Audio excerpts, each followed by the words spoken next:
সকলোকে good morning. প্ৰভুৱে আমাক সুন্দৰভাৱে তেওঁৰ দয়াৰ মাজত আমাক চলাই ৰাখিছে, যাতে তেওঁৰ আগমনৰ আগত আমি প্ৰভুৰ উদ্দেশ্যে তেওঁৰ সেৱা কৰ্মৰ অৰ্থে শুভবাৰ্তা প্ৰচাৰৰ অৰ্থে প্ৰভুৱে আমাক তেওঁ অনুগ্ৰহ আৰু দয়াৰ মাজত আজিলৈকে আমাক প্ৰভুৱে আমাক কুশলে ৰাখিছে, মংগলে ৰাখিছে, যাতে আমি খ্ৰীষ্টৰ আশাত অধিককৈ আমি বৃদ্ধি পাব পাৰোঁ।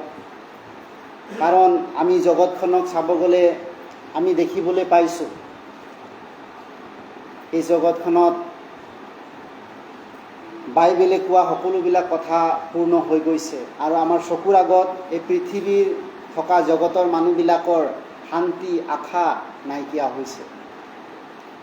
গতিকে আমি যিসকল ঈশ্বৰক জানো, ঈশ্বৰৰ জ্ঞান পোৱা সকলোৱে আমি জ্ঞাত যে ঈশ্বৰ অতি ওচৰ, ঈশ্বৰৰ ক্ৰোধ অতি ওচৰ, ঈশ্বৰৰ বিচাৰ অতি ওচৰ।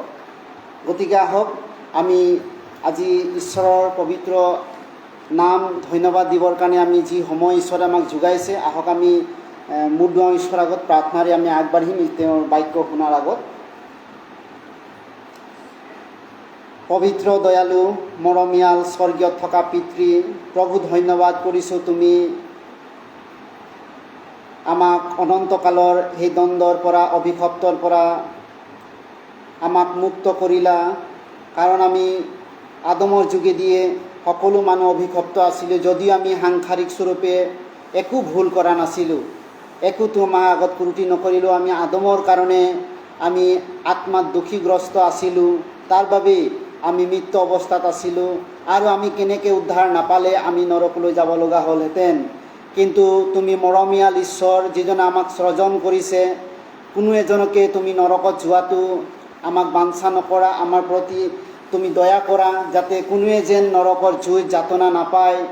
তাৰ বাবে তুমি ঈশ্বৰজনা আমাৰ নিচিনা অধমৰ কাৰণে তুমি এইখন জগতলৈ আহিলা আৰু আমাৰ পাপ আৰু অপৰাধ তুমি মনুষ্য দৰে তুমি যাতনা ভুগি হ'লা আৰু দুখ কষ্ট বহন কৰিলা। এনেকৈ মৃত্যুলৈকো তুমি গ'লা, য'ত তোমাৰ মৃত্যুৰ যোগেদি, তোমাৰ তেজ বোৱাৰ যোগেদি আমি পাপৰ প্ৰায়শ্চিত্ত অৰ্থাৎ মুক্তি, অনন্তকালৰ যি উদ্ধাৰ আমি লাভ কৰিব পাৰোঁ। আৰু যিমানেই আমি তোমাৰ সেই অনন্তকলীয়া মুক্তিৰ উদ্ধাৰৰ কথা আমি জানিলোঁ, জীৱনত বিশ্বাস কৰিলোঁ, সকলোকে তুমি আমাৰ অনন্তকালৰ সেই পাপ দ্বন্দ্ব অপৰাধ তুমি দূৰ কৰিলা আৰু তোমাৰ পবিত্ৰ সন্তান কৰি পবিত্ৰ আত্মা দান কৰিলা, অনন্ত জীৱনৰ তুমি দান কৰিলা, যাতে আমি তোমাৰ আশালৈ এই মন্দ জগতখনক আমি তোমাৰ সত্য শুভবাৰ্তাৰ নিমিত্তে অধিক অনুগ্ৰহ, বিশ্বাসত আৰু পুৰস্কাৰ পোৱা সন্তান হিচাপে আগবাঢ়ি যাব পাৰোঁ।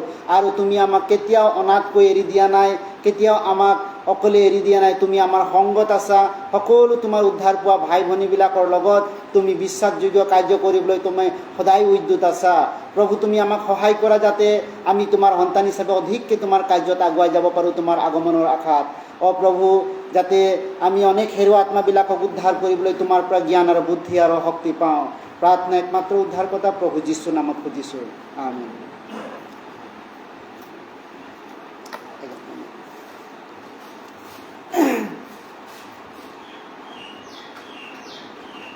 কমাই দিয়া, সেকেন্ড 2 নম্বৰ।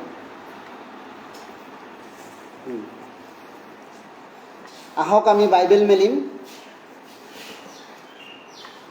যিশয়া 6 অধ্যায়।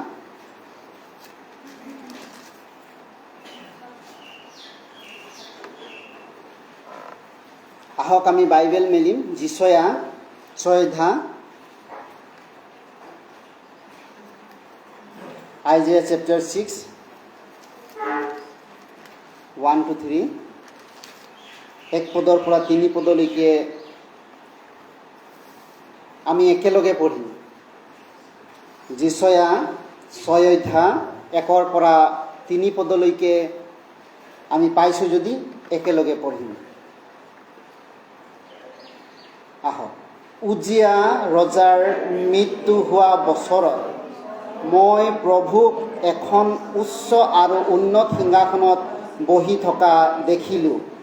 তেওঁ ৰাজবস্ত্ৰ আচলে গোটেই মন্দিৰ জুৰি লৈছিল। তেওঁ ওচৰৰ উচ্চ স্থান চিৰাপবিলাক থিয় হৈ আছিল। তেওঁ লোকবিলাকক প্ৰতিজনক 6খন ডেউকা আছিল। তেওঁ তাৰ দুখনেৰে নিজৰ মুখ ঢাকে, দুখনেৰে চৰণ ঢাকে আৰু দুখনেৰে উৰি যায়। পাছে তেওঁবিলাকে পৰস্পৰে মাতি ক'লে, পবিত্ৰ পবিত্ৰ পবিত্ৰ বাহিনীবিলাকৰ জিহুৱা, গোটেই পৃথিৱী তেওঁৰ মহিমাৰে পৰিপূৰ্ণ। আমি চাওঁ যে ঈশ্বৰে মানুহ সৃষ্টি কৰাৰ আগত স্বৰ্গদূত ঈশ্বৰে সৃষ্টি কৰিছে, স্বৰ্গদূত। আৰু সেই স্বৰ্গদূতবিলাকক ঈশ্বৰে কিয় সৃষ্টি কৰিছিল? স্বৰ্গদূতবিলাক সেই স্বৰ্গত ঈশ্বৰৰ গৌৰৱ আৰু প্ৰশংসা। ঈশ্বৰ যে মহিমাময় হয়, তেওঁ পবিত্ৰ জনা, তেওঁ গৌৰৱ সেৱা কৰিবৰ কাৰণে ঈশ্বৰে সেই স্বৰ্গদূত সৃষ্টি কৰিছিল। আৰু সেই স্বৰ্গদূতবিলাকৰ মাজত যি আমাৰ লুচিফাৰ শয়তান, তেওঁ এজন স্বৰ্গদূত আছিল। আমি GSKলত পঢ়িলে গম পাওঁ, যিচয়াত পঢ়িলে গম পাওঁ, সেই শয়তানৰ স্বৰ্গদূতৰ বিৱৰণ কথা বাইবেলে কৈছে। স্বৰ্গত তেওঁ পবিত্ৰ ঈশ্বৰৰ নাম, যিটো চিৰাপ, যিটো ঈশ্বৰৰ পবিত্ৰ নামটোক গৌৰৱ কৰে, ঈশ্বৰৰ পবিত্ৰ নামটোক প্ৰশংসা কৰে, সেই শয়তান লুচিফাৰো স্বৰ্গত আছিল। ঈশ্বৰৰ প্ৰশংসাৰ কাৰণে ঈশ্বৰে তেওঁক সুযোগ দিছিল। কিন্তু শয়তানে জীৱনত ঈশ্বৰতকৈ মহান গৰ্ব পোৱা দেখাৰ কাৰণে জীৱনত তেওঁক শয়তানক স্বৰ্গৰ পৰা এই পৃথিৱীলৈ পেলোৱা হৈছে, এই পৃথিৱীলৈ। আৰু এই স্বৰ্গদূতবিলাকক ঈশ্বৰে সৃষ্টি কৰা, তেওঁলোকক সৃষ্টি কৰা এটাই উদ্দেশ্য আছিল, তেওঁৰ পবিত্ৰ নাম স্মৰণ কৰা আৰু ঈশ্বৰৰ কাৰণে তেওঁবিলাকে সেৱা কাৰ্য কৰা, সেৱা কাৰ্য কৰা। আমি আৰু এটা বাইবেল পঢ়িম, প্ৰকাশিত বাক্যলৈ যাওঁ। প্ৰকাশিত বাক্য শেষতো এই দূতবিলাকৰ বিৱৰণ বাইবেলে কৈছে। তেওঁবিলাকে অনন্ত, প্ৰকাশিত বাক্য 4 অধ্যায় 6 পৰা 8 পদ। প্ৰকাশিত বাক্য 4 অধ্যায়, ৰেভিলেশ্যন চেপ্টাৰ 4 verse 6 and 8, 6 to 8। আহক আমি পঢ়িম একেলগে 6 পৰা 8 পদলৈকে। আৰু সেই সিংহাসনৰ সন্মুখত স্ফটিকৰ নিচিনা আশ্চৰ্যময় এখন সমুদ্ৰ দেখা গৈছে। সেই সিংহাসনৰ ওচৰত আৰু সেই সিংহাসনৰ চাৰিওফালে প্ৰাণী আছে। সিবিলাকৰ আগফালে পাছফালে চকুৰে পৰিপূৰ্ণ। প্ৰথম প্ৰাণী সিংহৰ নিচিনা, দ্বিতীয় প্ৰাণী দামুৰীৰ নিচিনা, তৃতীয় প্ৰাণী মানুহৰ মুখৰ দৰে থকা, চতুৰ্থ প্ৰাণী উৰি ফুৰা কুৰৰ পক্ষীৰ নিচিনা। সেই 4 প্ৰাণী প্ৰত্যেকৰ ছখন ডেউকা আৰু সিবিলাকৰ বাহিৰে ভিতৰে চকুৰে পৰিপূৰ্ণ। আৰু সিবিলাকে পবিত্ৰ পবিত্ৰ পবিত্ৰ প্ৰভু পৰমেশ্বৰ, তেওঁ সৰ্বশক্তিমান আৰু বৰ্তমান ভূত ভৱিষ্যত জনা, এই বুলি দিনে ৰাতিয়ে অবিশ্ৰামে কৈ থাকে। ঈশ্বৰৰ সেৱা। পুৰণা যিটো আমি যিচয়াত দেখিছোঁ, জিহুৱা ঈশ্বৰৰ কাৰণে স্বৰ্গদূতৰ বিৱৰণ কৰিছে। শেষত প্ৰকাশিত বাক্যটো এই কথাটো বিৱৰণ কৰিছে যে স্বৰ্গদূতবিলাকে অনন্ত কালৰ বাবে ঈশ্বৰক কেনেধৰণে সেৱা কৰে আৰু তেওঁবিলাকে কেনেধৰণে সেৱা কৰিব। যেতিয়া স্বৰ্গ নিবাসী লোকবিলাক যেতিয়া স্বৰ্গত সোমাব, ঈশ্বৰৰ লোকবিলাক, তেতিয়া সেই স্বৰ্গদূতবিলাকক তেওঁবিলাকৰ আগত, ঈশ্বৰৰ আগত তেওঁবিলাকক দেখাব। সেই স্বৰ্গদূতবিলাকে বিশ্ৰাম নকৰি ঈশ্বৰৰ কাৰণে তেওঁবিলাক কেনেধৰণে ঈশ্বৰক সেৱা কৰে, এই কথাটো বাইবেলে পুৰণা নিয়ম নতুন নিয়ম দুইটাই ইয়াৰ বিষয়ে বাইবেলে বিৱৰি আখ্যা দিছে। গতিকে চিৰাপ মানে হৈছে স্বৰ্গদূত। স্বৰ্গদূতৰ ভাগত এটা চিৰাপ হৈছে এটা পবিত্ৰ ঈশ্বৰৰ নামটোক স্মৰণ কৰা, প্ৰশংসা কৰা, তেওঁৰ সেৱা কৰা। চিৰাপটো হৈছে ঈশ্বৰৰ সেৱা কৰা।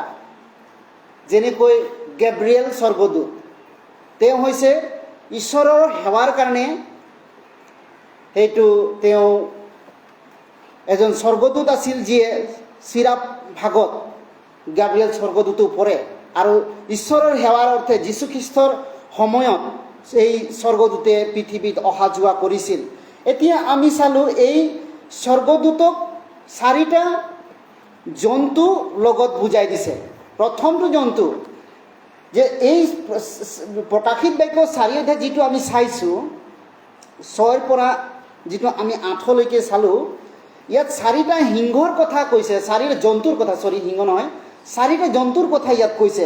প্ৰথমটো জন্তু কি কৈছে? সিংহৰ নিচিনা, আৰু তেওঁ ৰজা। প্ৰথমটো তেওঁ সিংহৰ নিচিনা, আৰু তেওঁ সিংহাসনত 4 প্ৰাণীক তেওঁ দেখা দিলে বুলি কৈছে। আৰু প্ৰথম প্ৰাণী সিংহৰ নিচিনা, দ্বিতীয় প্ৰাণী ডামুৰীৰ নিচিনা।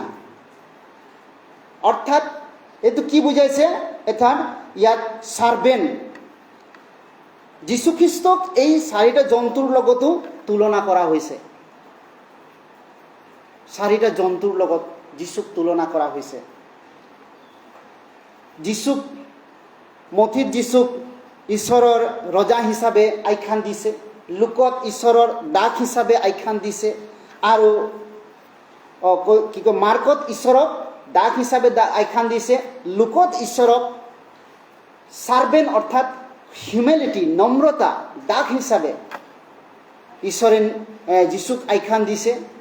আৰু যোহনত ঈশ্বৰক, যীশুক এটা ঈগল, কুৰ পক্ষী, ঈগলৰ লগত, চৰাইৰ লগত তুলনা দিছে। আৰু সেই হেক পক্ষীটোৱে অবিৰামে ডেউকা মাৰি থাকে, তেওঁ বিশ্ৰাম নকৰি। আৰু বাইবেল কৈছে ইয়াত যে যিটো আমি ইয়াত দেখিছোঁ প্ৰকাশিত বাক্য আৰু যিশয়াৰ লগত 6খন ডেউকা থকা যিটো স্বৰ্গদূতৰ কথা বাইবেলে উল্লেখ কৰিছে।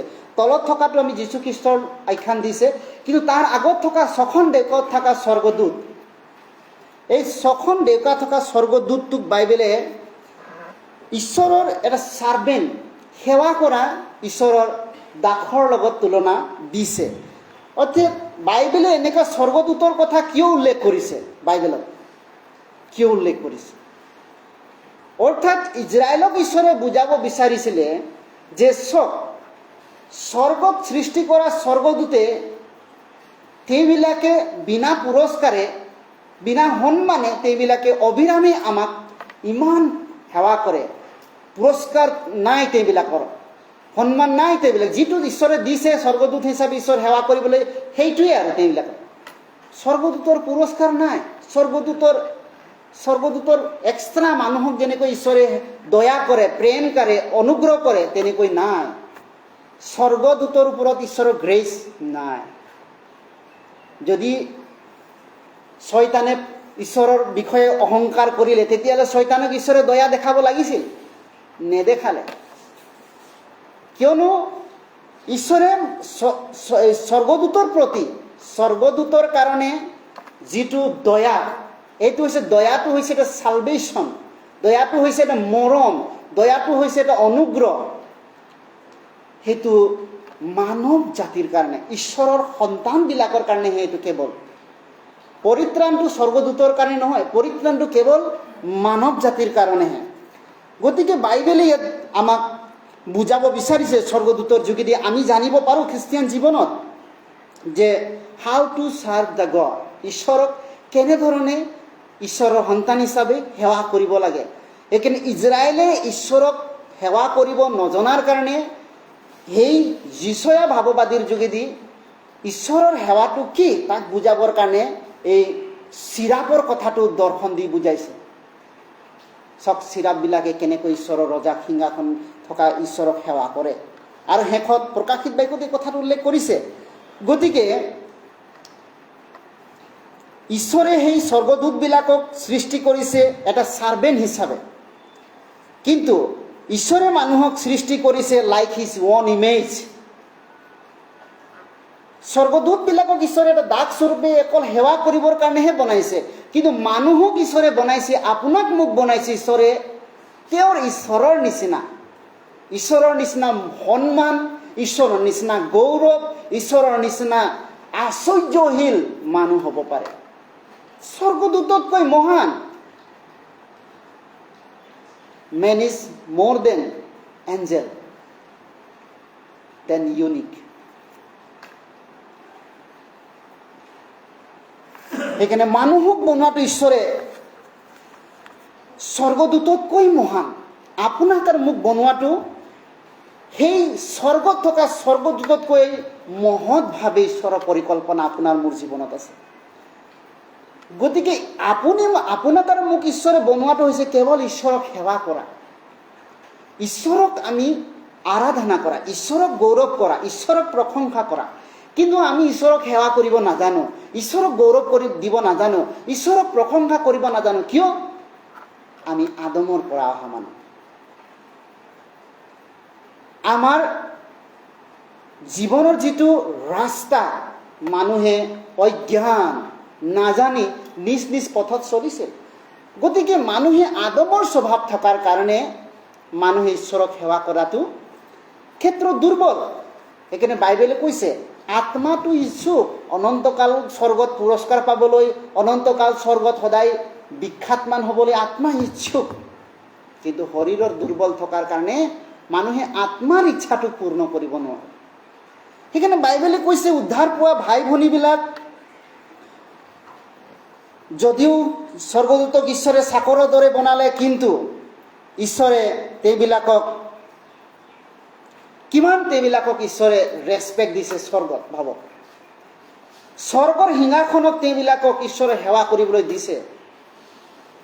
যদি আপুনি ঈশ্বৰৰ সন্তান হিচাপে ঈশ্বৰক সেৱা কৰে, আপোনাক কিমান গুণে ঈশ্বৰে আপোনাক সেই ৰেচপেক্ট দিব, সন্মান দিব, যদি ঈশ্বৰক আপুনি মই সেৱা কৰোঁ। কিন্তু মানুহে কেতিয়াবা এই স্বৰ্গদূততকৈও তল কাৰ্য কৰে, স্বৰ্গদূতৰ নিচিনাও নকৰে। তাৰ কাৰণে ইজৰাইল জাতিক ঈশ্বৰে বুজাব বিচাৰিছিলে, ঈশ্বৰে মনোনীত কৰা এটা জাতি, পবিত্ৰ জাতি বুলি কয়, তোমালোকে পবিত্ৰ ঈশ্বৰক সেৱা নকৰে। কিন্তু এই স্বৰ্গদূতবিলাকে অবিৰামে কৈ থাকে পবিত্ৰ পবিত্ৰ পবিত্ৰ ঈশ্বৰৰ মহিমা হওক। এই স্বৰ্গদূতবিলাকে কয়, কিন্তু তোমালোকক মই মনোনীত জাতি, তোমালোকে কিন্তু নোকোৱা, মোৰ নামটো অপবিত্ৰ কৰা। তোমালোকে মোৰ পবিত্ৰতা পায়ো তোমালোকে জীৱনটো মোক পবিত্ৰ নামত ধন্যবাদ নিদিয়া। সেইকাৰণে ঈশ্বৰে ঈশ্বৰৰ সন্তান, মানুহক ঈশ্বৰৰ বন্ধু হিচাপে ৰেচপেক্ট দিছে, নিজৰ সন্তান হিচাপে মৰ্যাদা দিছে আপোনাক মোক, নিজৰ বন্ধু হিচাপে। আপুনি ইমানে ঈশ্বৰক তুমি বুলি কয়। আমি স্বৰ্গদূতে এনেকৈ ক'ব নোৱাৰে। আপুনি যদি যায় কোনোবা জাগতিক যোনটো উচ্চ পৰিষদত থকা লোক আছে, তেওঁলোকৰ আগত আপুনি ৰেচপেক্টেড মাইডম আৰু ৰেচপেক্টেড ছাৰ বুলি যদি নকয়, তেতিয়াহ'লে আপোনাক তাত কি ক'ব? সেইটো এনেকৈ কথা ক'ব নাজানিলে আপোনাক কি বুলি ক'ব? সেইটো হয়তো আপুনি ডিচিপ্লিন নাজানে, হয়তো আপুনি মানুহৰ লগত কেনেকৈ কথা পাতিব লাগে নাজানে। কিন্তু ঈশ্বৰে আমাক ইমানটো গ্ৰেছ দিছে, ঈশ্বৰক আমি তুমি বুলিও সম্ভাষণো কৰোঁ। বন্ধুৰ নিচিনা ঈশ্বৰে আমাক ঈশ্বৰক সেৱা কৰে। আমি মিষ্টেক কৰিলোঁ, একো নাই, মই তোমাক গ্ৰেছ কৰিছোঁ, গ্ৰেছ। সেইকাৰণে ঈশ্বৰক সেৱা কৰাটো ঈশ্বৰে আমাক এই স্বৰ্গদূততকৈ কিমান মহান গুণে আমাক সেই ৰাস্তাটো ৰাখি দিছে। আপুনি মই ঈশ্বৰক সেৱা কৰাটো আপুনি মই জানিব লাগিব ঈশ্বৰৰ সন্তান হিচাপে। আপুনি মই যোগ্য নহয় ঈশ্বৰক সেৱা কৰিবলৈ, কিন্তু ঈশ্বৰে আমাক দিছে। কেনে ৰূপে দিছে? বহু গ্ৰেছৰ মাজত আমাক ঈশ্বৰে সেৱা কৰিব দিছে। কিন্তু আমি গ্ৰেছ পাই, অনুগ্ৰহ পায়ো আমি কেতিয়াবা ঈশ্বৰক সেৱা কৰা, ঈশ্বৰক ধন্যবাদ দিয়া, ঈশ্বৰক মৰ্যাদা দিয়াটো আমি ফেলাৰ হওঁ, আমি নকৰোঁ।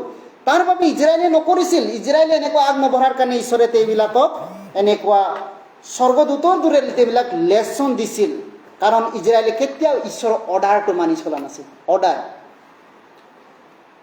অৰ্ডাৰটো সকলোৱে, কিন্তু আমাৰ প্ৰতি ঈশ্বৰৰ দয়া আছে, ঈশ্বৰৰ আমাৰ প্ৰতি অনুগ্ৰহ আছে, ঈশ্বৰে আমাক দয়া কৰে, কিন্তু অৰ্ডাৰটো অৰ্ডাৰেই হয়।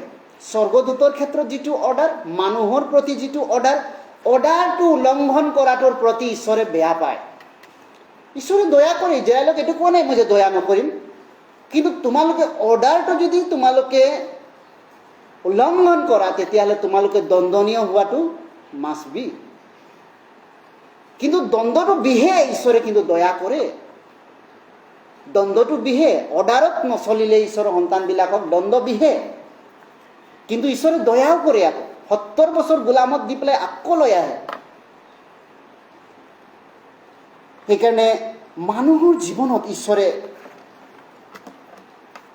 বহু মংগলৰ জীৱনত দয়া কৰিছে, যাতে আমি ঈশ্বৰৰ সেৱা কৰিব পাৰোঁ। সেইকাৰণে ইয়াত লিখিছে 6খন ডেউকাৰ কথা কৈছে। ইয়াত 2খন ডেউকা ইয়াত কি বুজাইছে? প্ৰথমটো তেওঁবিলাকৰ যিখন ডেউকা হৈছে মুখখন ঢাকে, মুখখন। 6খন ডেউকা আছে এই চিৰাফৰ। প্ৰথমটো ডেউকা কি কৰে? 2খন ডেউকাই কি কৰে? নিজৰ মুখখন ঢাকে, মুখখন। এই চিৰাপে নিজৰ মুখখন ঢাকে 2খন ডেউকাৰে। আৰু এই 2খন ডেউকাটো নিজৰ মুখখন ঢকাটো কি বুজাইছে? নম্ৰতাক বুজাইছে।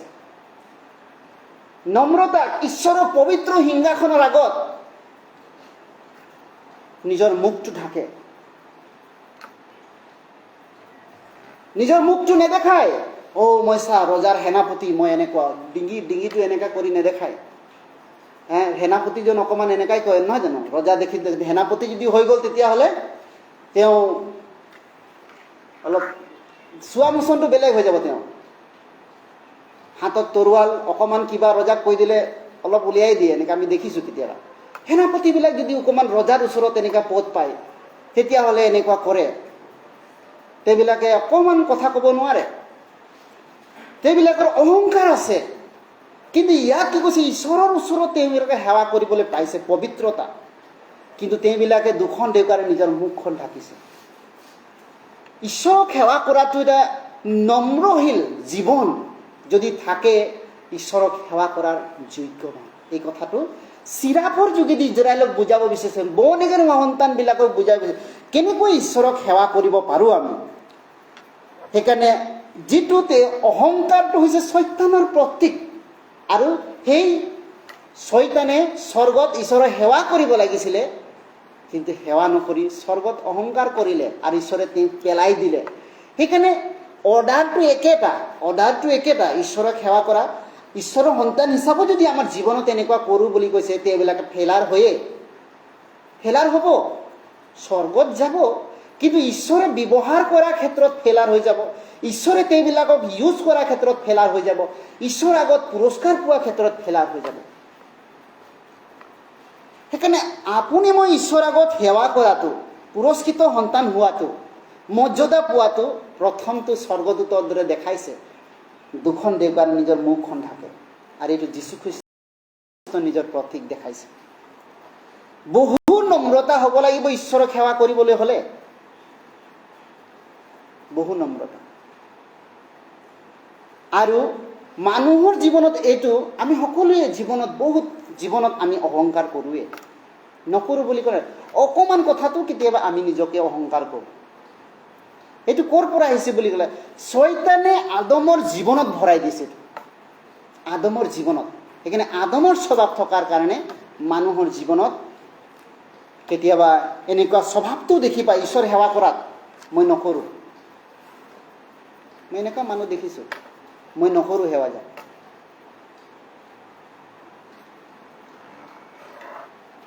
কেলে? এইবিলাক কিহৰ প্ৰতীক বুলি কেতিয়াবা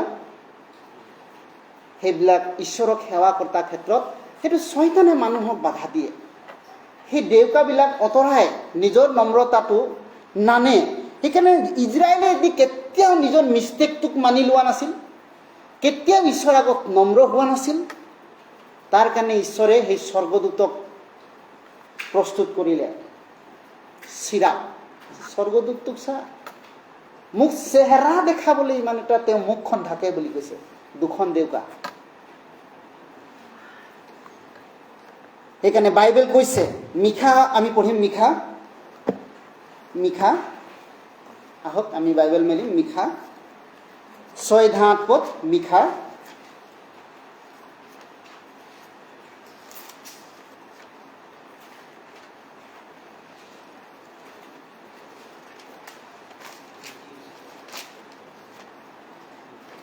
অবদিয়া জোনা মিশা নহম, মিশা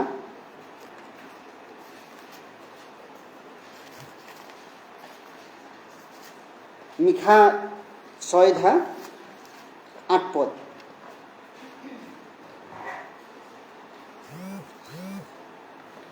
6:8 আহক আমি একেলগে পঢ়িম।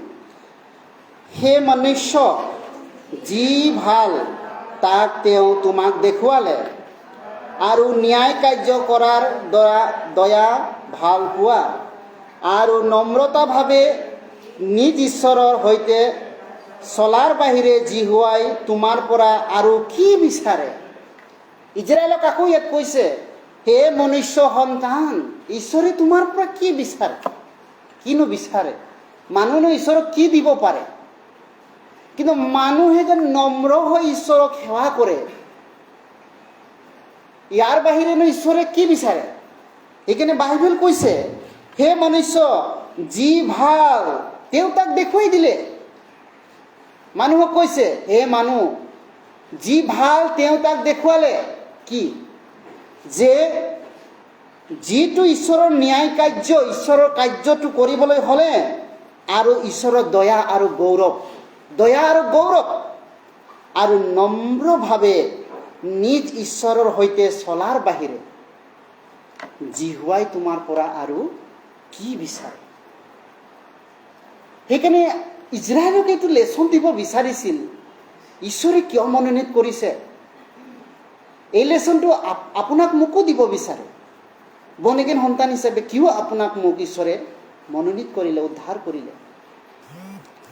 যাতে ঈশ্বৰৰ সন্তান হিচাপে আমি নম্ৰ হৈ, কেতিয়াবা আমাৰ মাংসই নিবিচাৰে, আমাৰ মাংসই সন্তুষ্ট নহয়, আমাৰ মাংসই কেতিয়াবা মঞ্জুৰি নহয়, কিন্তু আমি নম্ৰ হ'ব লাগিব ঈশ্বৰৰ কাৰণে। আমাৰ মন নামানিলেও আমি ঈশ্বৰৰ আগত নম্ৰ হৈ, ধৈৰ্য হৈ, কষ্ট হ'লেও আমি ঈশ্বৰৰ সেৱাটো আমি কৰিবই লাগিব, ঈশ্বৰৰ সেৱাটো আমি আগবাঢ়িবই লাগিব। যাৰ জীৱনত সেই নম্ৰতা গুণ নাই, তেওঁ নিজৰ জীৱনত জিদ বান্ধিব, নিজৰ জীৱনত কেতিয়াবা তেওঁ অহংকাৰো বান্ধিব, আৰু তেওঁ ঈশ্বৰ সেৱা কৰাৰ ক্ষেত্ৰত ফেলাৰ হ'ব। এইটো কোনে কৰিছিল বুলি ক'লে? ইজৰাইলে কৰিছিল। ইজৰাইলে এনেকুৱা কৰিছিল, বাৰে বাৰে ঈশ্বৰ সকিয়নি দিলেও, বাৰে বাৰে মৰম কৰিলেও ইজৰাইল ঈশ্বৰৰ দয়া আৰু মৰমৰ কথাটো বুজি পোৱা নাছিল। বাইবেলত এনেকুৱা আমি বহুত সৌভাগ্য দিছে এনেকুৱা ঈশ্বৰৰ লোকবিলাকক। এক্সাম্পল আছে, লুথক এক্সাম্পল দিছে। লুথক ঈশ্বৰে মনোনীত কৰা নাই, আব্ৰাহামকে মনোনীত কৰিছে। কিন্তু লুথক ঈশ্বৰে আব্ৰাহামৰ ভতিজা হোৱাৰ কাৰণে ঈশ্বৰে দয়া কৰিছিল লুথক। কিন্তু লুথে অহংকাৰ কৰিলে, সেৱা পোৱা, তেওঁ ভাবিছে ঈশ্বৰ মোকো নকৰিব নেকি? আব্ৰাহাম সেইখিনিত মণ্ডলীক বুজাইছে, তেওঁ মণ্ডলীৰ পৰা নিজক দূৰত ৰাখি মই নিজে সকলোবিলাক কৰিব পাৰিম বুলি ভাবিছে লুথে। আব্ৰাহামৰ লগতহে ঈশ্বৰে চলিছিল, লুথৰ লগত ঈশ্বৰ চলা নাছিল। গতিকে ঈশ্বৰ মণ্ডলীৰ যোগেদি কাম কৰে, অকলে গৈ পেলাই যদি তেওঁ বিচাৰে তেতিয়াও তেওঁ নাপায়, আৰু জীৱনত তেওঁ সাফল্য নহ'ব। সেইটো কাৰণে কাৰণ ঈশ্বৰে ক'ত চলে এইটো জানিবলৈ, ঈশ্বৰে ক'ত চলে। সেই সময়ত আব্ৰাহামৰ লগত চলিছিল। আব্ৰাহাম হাৰুনত গ'লে হাৰুনত যায়, আব্ৰাহাম কানানত গ'লে কানানত যায়, আব্ৰাহাম মিছৰত গ'লে মিছৰত যায়। ঈশ্বৰ তেওঁৰ লগত কাম কৰে। আব্ৰাহামৰ লগতে বাচ্চা দিছিল, কাবানেন বান্ধিছিল। আজিৰ দিনত ঈশ্বৰে কেনেকৈ কাবানেন বান্ধিছে, কেনেকৈ ঈশ্বৰে তেওঁৰ বাচ্চা ৰাখিছে? মণ্ডলীৰ যোগেদি, নতুন জন্ম পোৱা মণ্ডলী ভাই ভনীবিলাকৰ যোগেদি। সেইকাৰণে যিকোনো চিটুৱেশ্যন আৰু যিকোনো পৰিস্থিতিৰ ক্ষেত্ৰত আমি মণ্ডলীৰ যোগেদি বাধ্য হৈ নম্ৰ হৈ ঈশ্বৰৰ সেৱা কৰি জীৱনটো কটোৱাটো ঈশ্বৰৰ আগত বাধ্যতামূলক। যেনেকৈ ইজৰাইলক কৈছিল, সেইবিলাকে ক'ত সেৱা কৰিব লাগে, অকণমান ঈশ্বৰে য'ত কৈছে ততে যদি সেৱা নকৰে সেইবিলাকক মাৰি পেলায়। সেইবিলাকে ঈশ্বৰক নিয়ম চন্দকটোক যেনেকৈ দাঙিব নিব কৈছে তেনেকুৱা যদি দাঙি নিনিয়ে, গৰু গাড়ীত নিলে মৰি থাকে।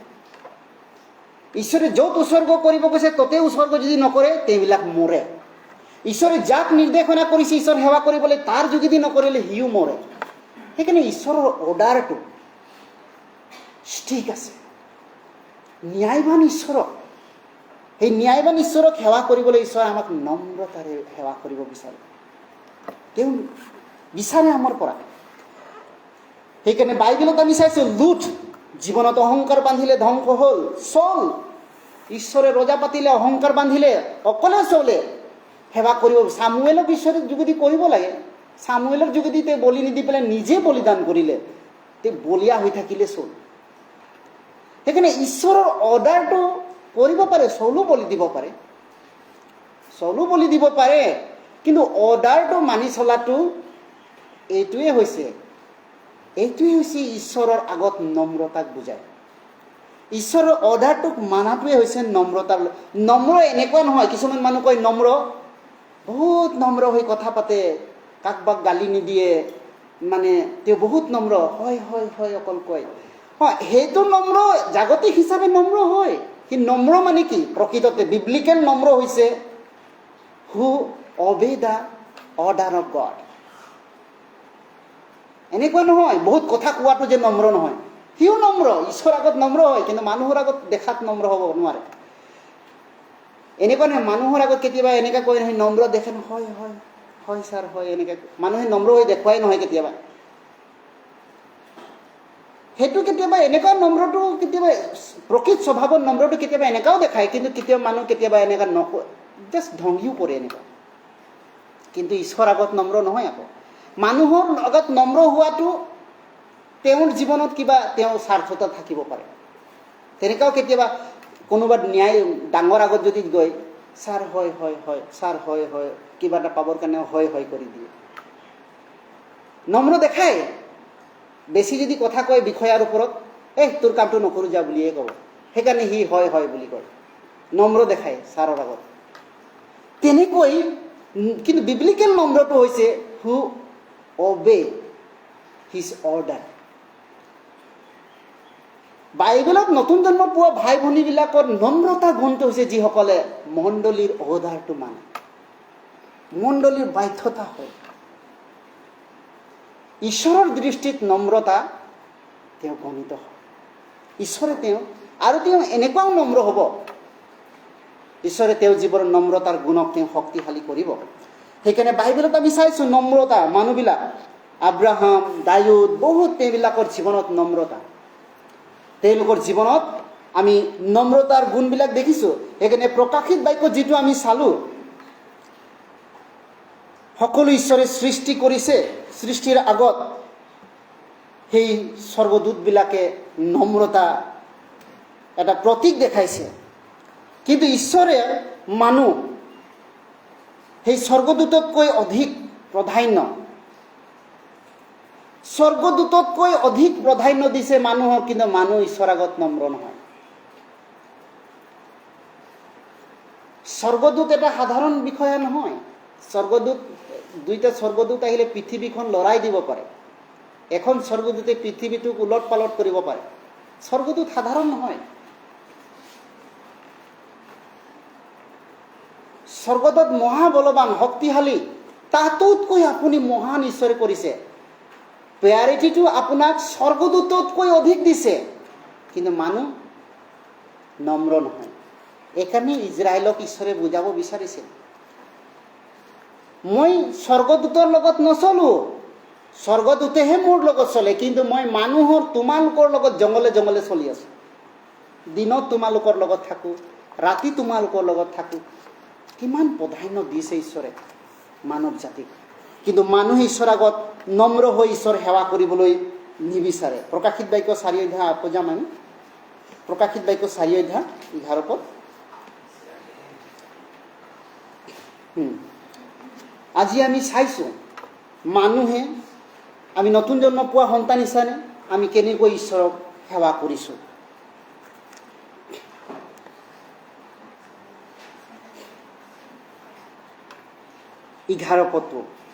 এঘাৰ পদটো আহক আমি পঢ়িম একেলগে।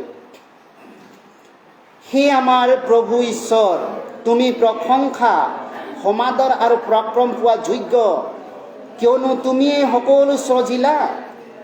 তোমাৰ ইচ্ছাৰ কাৰণে সেই সকলো সৃষ্ট হ'ল। সেইকাৰণে বাইবেল কৈছে তুমি প্ৰভু ঈশ্বৰ, তুমি প্ৰশংসা, সমাদৰ আৰু পৰাক্ৰম পোৱা যোগ্য, তুমি সকলো সৃজিলা, তোমাৰ ইচ্ছাৰে সকলো সৃজিলা। ঈশ্বৰে আমাকো সৃষ্টি কৰিছে, কিন্তু ঈশ্বৰে আমাক সৃষ্টিৰ নিচিনা ৰখা নাই, সৃষ্টিৰ নিচিনা ডমিনেট কৰি ৰখা নাই।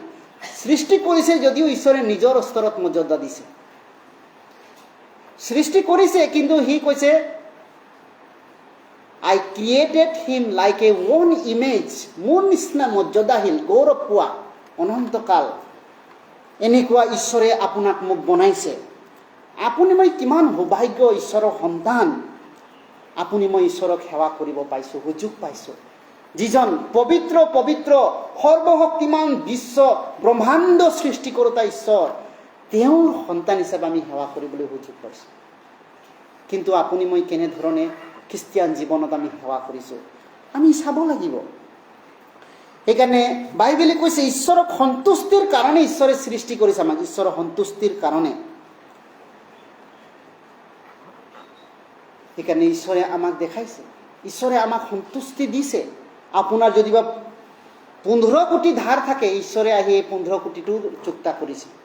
মানুহৰ কিমান পাপ আছে বুলি ক'লে আপুনি গোটেই পৃথিৱীৰ ধন দিলেও তাৰ পৰা মুক্ত হ'ব নাই। তাৰ মানে পাপৰ বেচৰ দামটো ইমান ভয়ানক, পাপৰ দামটো ইমান ভয়ানক, কোনেও তাক দিব নোৱাৰে, কোনেও দিব নোৱাৰে। কিন্তু ঈশ্বৰে দাগ স্বৰূপ ধাৰণ কৰি এনেকৈ নিজক শূন্য কৰিলে, নিজক দাগ স্বৰূপ ধাৰণ কৰিলে। কাৰ কাৰণে? আপোনাৰ কাৰণে, আপোনাক মৰ্যাদা দিবৰ কাৰণে, আপোনাক গৌৰৱ দিবৰ কাৰণে, আপোনাক সন্মান দিবৰ কাৰণে তেওঁ দাগ স্বৰূপ ধাৰণ কৰিলে। আপুনি অকণমান নম্ৰ হ'ব নোৱাৰে ঈশ্বৰক সেৱা কৰিবলৈ। আপুনি মই অকণমান নম্ৰ হৈ ঈশ্বৰক সেৱা কৰিব, আপুনি মই অকণমান ধৈৰ্য ধৰিব নোৱাৰোঁ। কিছুমান কথাৰ কাৰণে অকণমান আপুনি চেক্ৰিফাইচ কৰিব নোৱাৰেনে? কেতিয়াবা আমি নোৱাৰোঁ। ইজৰাইলে নোৱাৰিছিল, অকণমান কথাতে তেওঁবিলাকে অধৈৰ্য হৈছিল, অকণমান কথাতে তেওঁবিলাকে ঈশ্বৰৰ বিৰুদ্ধেই কথা পাতিছিল, ঈশ্বৰৰ দাসৰ বিৰুদ্ধেও কথা পাতিছিল, চলাওঁতাৰ বিৰুদ্ধেও কেতিয়াবা কথা পাতিছিল। সেই ইজৰাইলে তেনেকুৱা কথা পাতিছিল। বাইবেলে কৈছে সেইকাৰণে ঈশ্বৰে আমাক সকলো দিলে, সকলোবিলাক দিছে, কিন্তু কোনে ঈশ্বৰ আগত নম্ৰ হ'ব পাৰে? যিজনে ঈশ্বৰ ইচ্ছাক জানে আৰু ঈশ্বৰ ইচ্ছাক দিনে ৰাতিয়ে ধ্যান কৰে। ঈশ্বৰ ইচ্ছা জানাটো আৰু ঈশ্বৰ ইচ্ছাক দিনে ৰাতি ধ্যান কৰাটো বেলেগ। জানাটো চবেই জানিব, কিন্তু ঈশ্বৰ ইচ্ছা ধ্যান কৰাটো কেনেকুৱা? গীতমালা 1 লিখিছে, ধন্য যিবিলাকে দিনে ৰাতি ধ্যান কৰে, মোৰ বাক্যত ধ্যান কৰে, মোৰ ইচ্ছাত ধ্যান কৰে। বাইবেলে কৈছে তেওঁৰ ইচ্ছাত যিসকলে দিনে ৰাতিয়ে ধ্যান কৰে আৰু চলে, ধ্যান কৰাবিলাক জীৱনত নম্ৰ হ'ব, ঈশ্বৰক সেৱা কৰাৰ ক্ষেত্ৰত মণ্ডলী জীৱনত নম্ৰ হ'ব। সেইকাৰণে যিজনে ঈশ্বৰৰ ইচ্ছাৰ ওপৰত ধ্যান নকৰে, তেওঁবিলাকৰ জীৱনত ঈশ্বৰৰ নম্ৰতাৰ ৰূপ বা ঈশ্বৰ সন্তানৰ ৰূপবিলাক ভাহি নুঠে, আত্মিক জীৱনৰ স্বৰূপবিলাক গঢ় লৈ নুঠে, বাইবেলে কৈছে। আৰু ইজৰাইলৰ জীৱনত তেওঁবিলাকে ঈশ্বৰৰ যে আত্মিক সন্তান, পৰজাতি মানুহবিলাকো দুখিছিল, তেওঁবিলাক পৰজাতি মানুহবিলাকো দুখিছিল ইজৰাইলক, মকিং কৰিছিল, তোমালোকৰ জিহুৱা ঈশ্বৰ ক'ত বুলি কৈছিল। কাৰণ তেওঁলোকৰ জীৱনটো চাইছিল।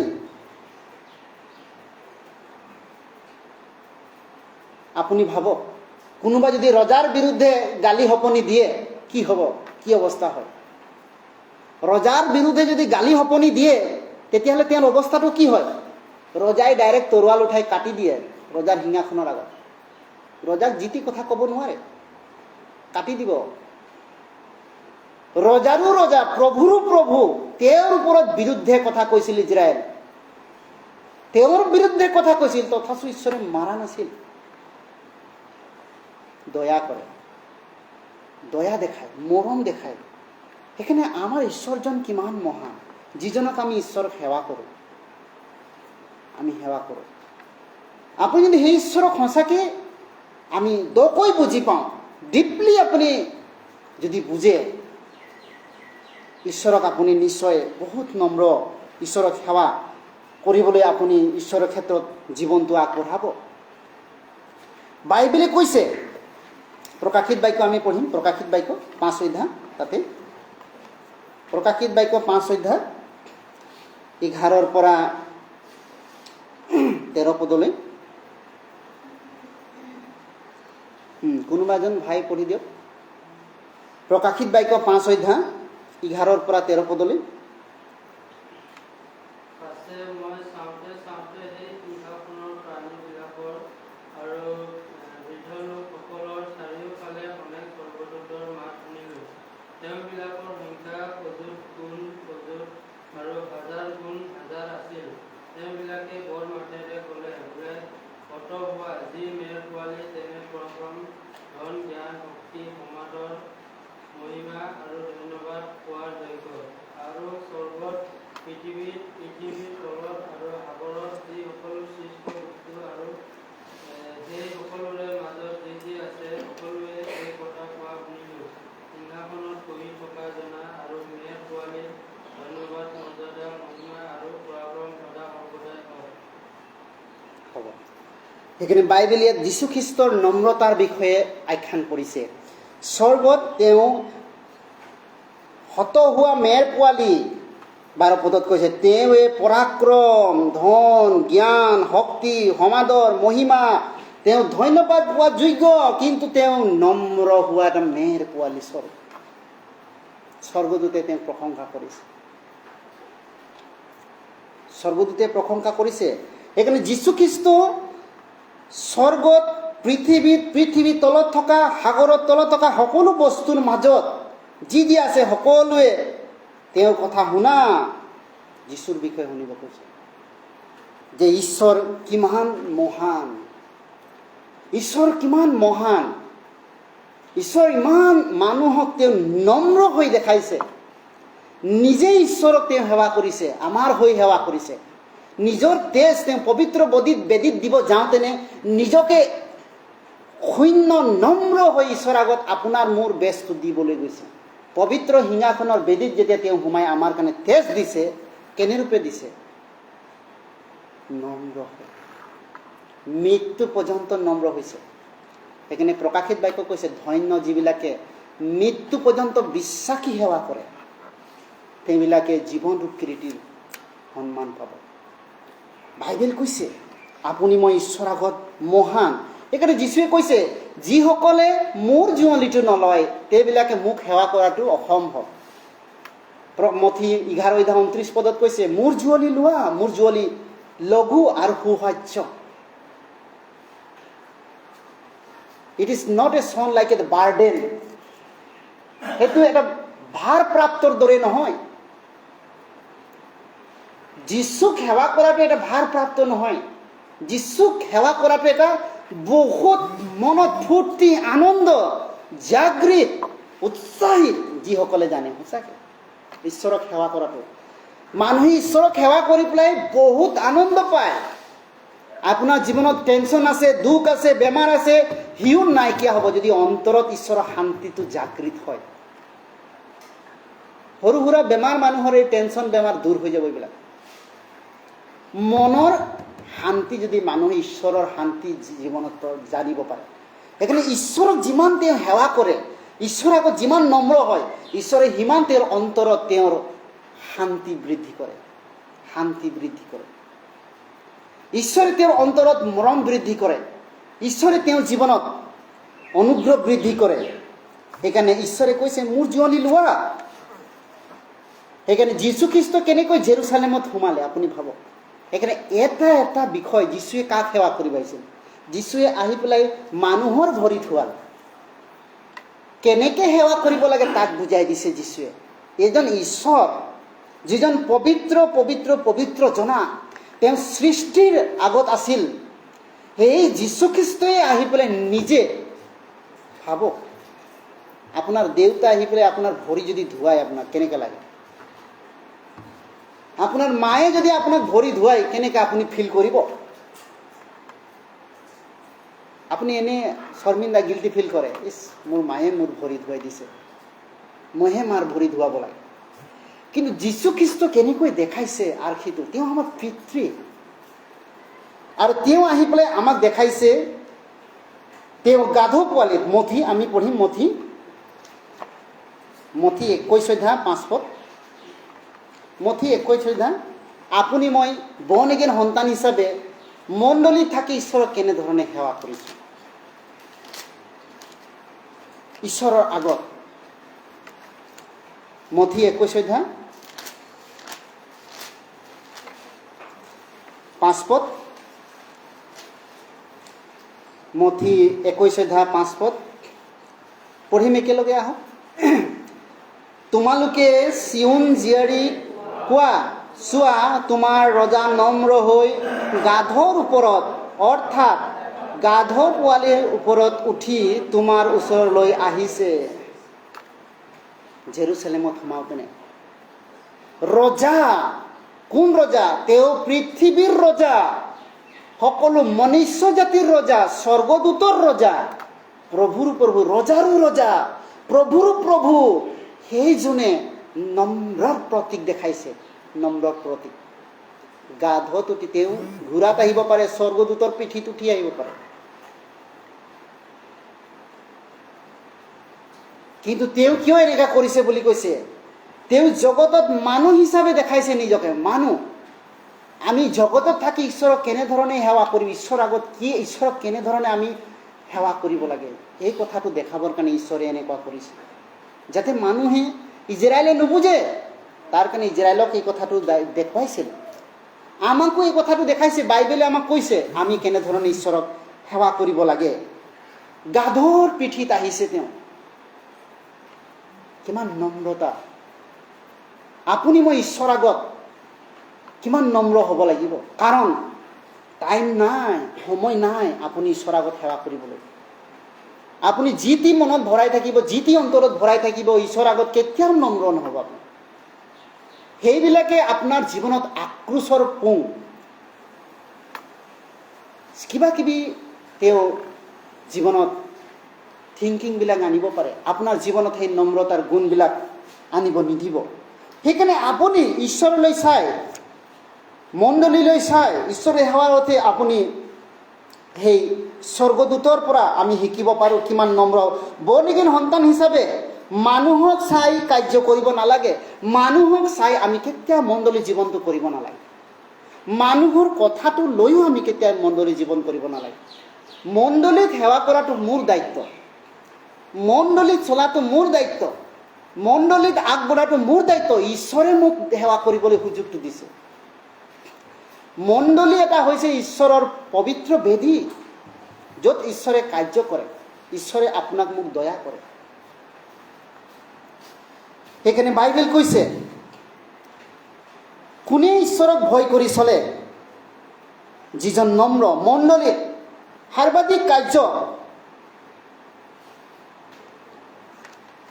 কাৰ যোগেদি কৰে? ঈশ্বৰে নম্ৰ ভাই ভনীবিলাকৰ যোগেদি, নম্ৰ ভাই ভনীবিলাকৰ যোগেদি। সেইকাৰণে প্ৰকাশ হিতুপদেশ 22:4 কৈছে, ধন সন্মান জীৱন নম্ৰতা জিহুৱাৰ পৰা ভয় ৰখাজনৰ ওপৰত আহে। পঢ়িব পাৰে হিতুপদেশ, ক'ৰ পৰা আহে? আপুনি এইবিলাক বিষয় আপোনাৰ জীৱনত আপুনি হয় ধন বিচাৰিব পাৰে, সন্মান বিচাৰিব পাৰে, জীৱনত ভাল এটা ছাকচেছ পাব বিচাৰে আপুনি, কিন্তু ক'ৰ পৰা হ'ব? যিজনে ঈশ্বৰৰ আগত নম্ৰ ভয় ৰাখে তেওঁৰ জীৱনতহে এইবিলাক লাগু হয়। আপুনি ঈশ্বৰক বাদ দি এইবিলাক বিচাৰিলে কেতিয়াও ছাকচেছ নহ'ব। হিতুপদেশ 22:4 আমি পঢ়িম একেলগে। 22:4 হিতুপদেশ, প্ৰভাৱ চেপ্টাৰ 22:4। আহক আমি একেলগে পঢ়িম 22 সিটো পদে 4 পদটো পাইছোঁ যদি আহক আমি পঢ়িম একেলগে। ধন, সন্মান আৰু জীৱন, নম্ৰতা আৰু জিহুৱালৈ ভয় ৰখা ভয়ৰ ফল। জিহুৱাক যিজনে ভয় ৰাখিব জানে, জিহুৱাক যিজনৰ জিহুৱাৰ আগত নম্ৰ হৈ ঈশ্বৰক সেৱা কৰে, তেওঁৰ জীৱনতহে ধন আহে, সন্মান আহে, জীৱনটো ভাল থাকে। নহ'লে জীৱনটো গোটেই তিতা কেঁহা, জীৱনটো গোটেই তেওঁ হাই হাই কৰি জীৱনটো কটাই নিবগৈ। আজি ইটো হ'ল মোৰ, কালি সিটো বিষ হ'ল, কালি ইটো বেমাৰ হ'ল, কালি এনেকুৱা জঞ্জাল, এনেকুৱা। এইটো কেতিয়াও নুগুচিব। কোনে এইটো? শয়তানে এনেকুৱা কৰে। আপুনিও ঈশ্বৰৰ আগত নম্ৰ নহয় কেতিয়াবা। ইজৰাইল এনেকুৱা হৈছিল। ইজৰাইল ঈশ্বৰৰ আগত নম্ৰ নহয়। ইজৰাইল কোনো দিনে এটা পিচফুল লাইফ নাপালে, কোনো দিনাখন পিচফুল লাইফ নাপালে তেওঁ ইজৰাইল। আপুনি চাব পাৰে ইজৰাইল হিষ্ট্ৰীটো আমি চালে ভয় লাগে, ঈশ্বৰে তেওঁলোকক কেনেকৈ শাস্তি বিহিলে। সেইকাৰণে বাইবেলে কৈছে ধন, সন্মান, জীৱন, এই ছাকচেছটো ঈশ্বৰৰ আগত নম্ৰ হোৱা আৰু ঈশ্বৰক ভয় কৰা জীৱনজনৰ ওপৰত আহে। সেইকাৰণে আমি ঈশ্বৰৰ সেই সকলো ৰোল কৰোঁতা জনাৰ সন্তান। যদি আপুনি মই এনেকুৱা চলোঁ, ঈশ্বৰে আপোনাৰ মোৰ জীৱনত এনেকুৱা মংগল কিয় নকৰিব? কিয় ঈশ্বৰে আপোনাক মোক দয়া নকৰিব? কিন্তু আমি ঈশ্বৰক সেৱা কৰাটোৰ ক্ষেত্ৰত আমি নাজানো। কেতিয়াবা নিজৰ জ্ঞান মতে আমি চলিব বিচাৰোঁ। ৰোমিয়া 10:1-2 পদত কৈছে, মানুহ ঈশ্বৰৰ প্ৰতি বাঞ্ছা আছে, কিন্তু সেয়া মানুহৰ নিজ জ্ঞান আৰু নিজৰ বাঞ্ছা মতে নহয়, নিজ চেষ্টাৰ জ্ঞানৰ মতে নহয়। সেইকাৰণে বাইবেল কৈছে নম্ৰ ঈশ্বৰৰ হৈছে এটা ঈশ্বৰৰ সেই স্বৰ্গদূতৰ যোগেদি দেখা এটা লক্ষণ। যিচয়া 57:15 পদ, যিচয়া 57:15 পদ, যিচয়া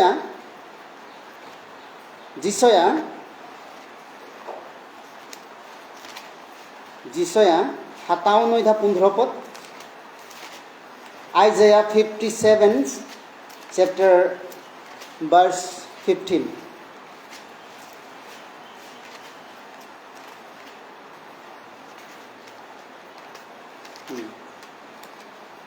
57 verse 15. আহক আমি পঢ়িম একেলগে 15 পদটো। কিয়নো অনন্তকাল আস্থায়ী যাৰ নাম পবিত্ৰ, তেওঁ উদ্ধবাসী আৰু উন্নত জনা এইদৰে কৈছে, মই উদ্ধ লোকত আৰু পবিত্ৰত বাস কৰোঁ আৰু নম্ৰ মনৰ লোকৰ সচেতন কৰিবলৈ, ভগ্নচেতিয়াবিলাকৰ হৃদয়ত সচেতন কৰিবলৈ মই সেই ভগ্নচতীয়া আৰু নম্ৰ মনৰ লোকৰ লগতো বাস কৰোঁ। চক ঈশ্বৰে কাৰ লগত বাস কৰে আৰু কাৰ লগত ঈশ্বৰে কাম কৰে। ইজৰাইলৰ লগত ঈশ্বৰে কিয় কাম কৰিব নোৱাৰিলে? কিয়নো তেওঁবিলাকে ঈশ্বৰৰ আগত ভগ্নচেতিয়া হৃদয় নহয়, নম্ৰশীল হৃদয় নহয়, ঈশ্বৰৰ মণ্ডলীৰ আগত এনেকুৱা বাধ্যতাশীল নহয়, অদাল ফল কৰা নহয়। ঈশ্বৰে কাৰ জীৱনত, বাইবেলে আমাক কৈছে বৰ্ণ এগেইন সন্তান হিচাপে আপোনাৰ মোৰ জীৱনত ঈশ্বৰে কেনেকৈ কাম কৰিব, কেনেকৈ ঈশ্বৰে আপোনাৰ মোৰ জীৱনটো এই ৰেষ্ট অফ লাইফ, কেনেকৈ সি বেষ্ট অফ লাইফ বনাব, এটা বাকী থকা জীৱনটো কেনেকৈ এটা ছাকচেছপূৰ্ণ জীৱন, খ্ৰীষ্টিয়ান জীৱন কৰিব ঈশ্বৰে।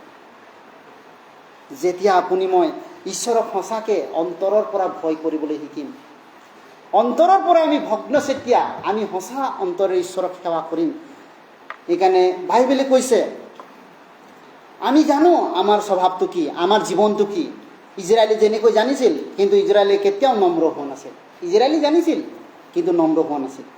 ঈশ্বৰে কৈছিল, মই তোমালোকক এক নতুন হৃদয় দিম, GSK 37, তোমালোকে নম্ৰ হোৱা, মই এক নতুন হৃদয় দিম, নতুন মন দিম, নতুন চিত্তও দিম বুলি কৈছিল, যাতে তাৰ যোগেদি তোমালোকে ঈশ্বৰক সেৱা কৰিব পাৰা।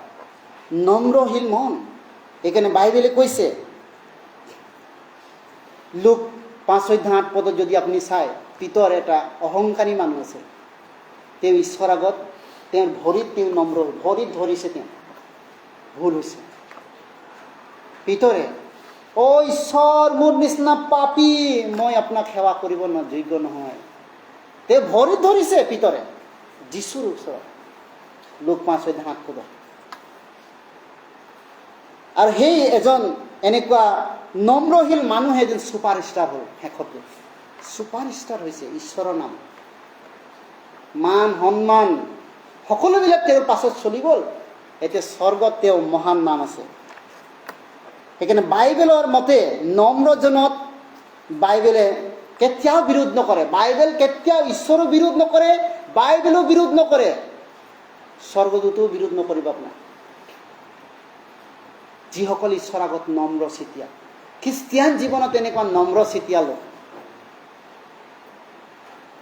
তেওঁবিলাকৰ জীৱনত কেতিয়াও ঈশ্বৰে বিৰোধ নহয়। সেইকাৰণে মণ্ডলীত অহা মেইনলি উদ্দেশ্যটো হৈছে ঈশ্বৰৰ বাক্য শুনি যাতে আমি অধিক নম্ৰ হ'ব পাৰে। কিয় ঈশ্বৰৰ বাক্যটো শুনিব লাগে? আমি কিয় একেটাকে শুনি থাকিব লাগে? কিয়নো আমি যিমান শুনি থাকিম আমাৰ মনে যেন সিমান বাধ্য আৰু নম্ৰ হয়। যিমান ঈশ্বৰৰ বাক্য আমি নুশুনিম সিমান আমি নম্ৰ নহ'ম, ঈশ্বৰৰ প্ৰতি নম্ৰ নহ'ম।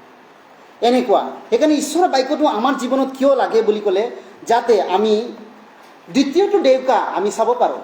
দ্বিতীয়টো দেউকা, প্ৰথমটো দেউকা আমি চালোঁ, তেওঁ কি ঢাকে? নিজৰ মুখখন ঢাকে, এইটো নম্ৰতা।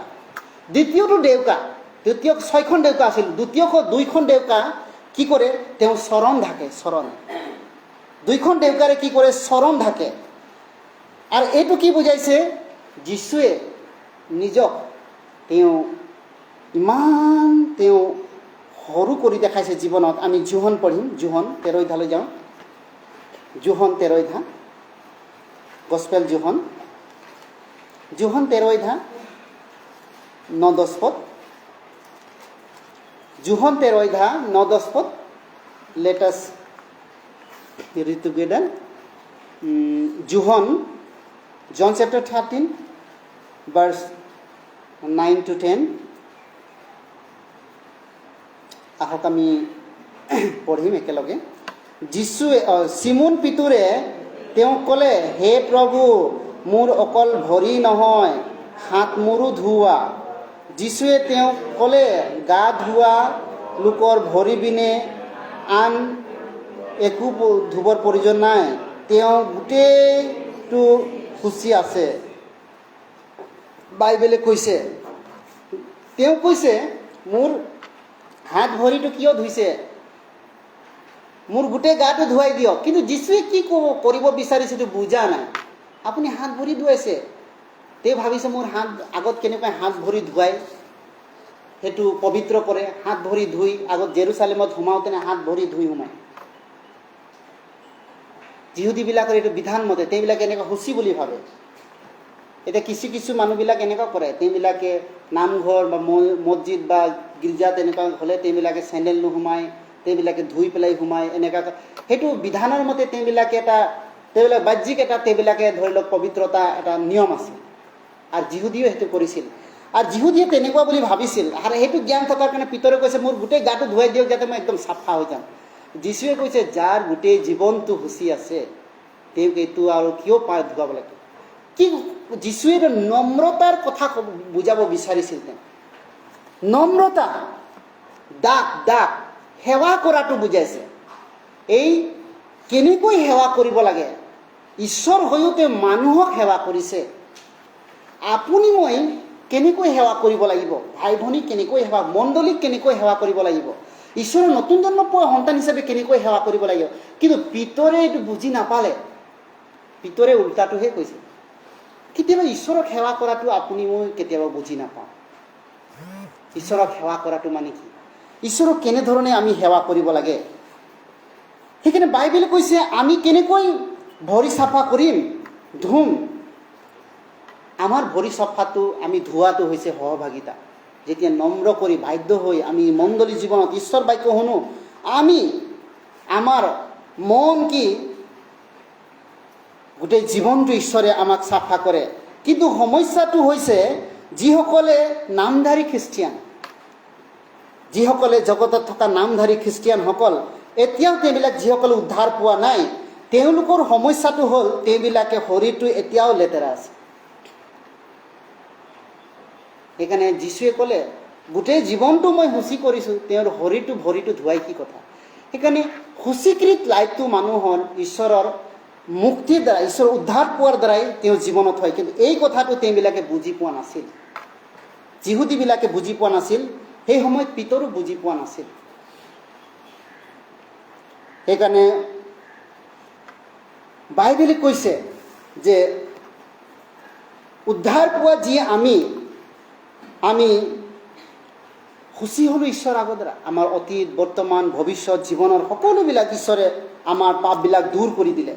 কিন্তু আমি সময়ে সময়ে আকৌ পবিত্ৰ হ'ব লাগে, সময়ে সময়ে আমি সুচী হ'ব লাগে।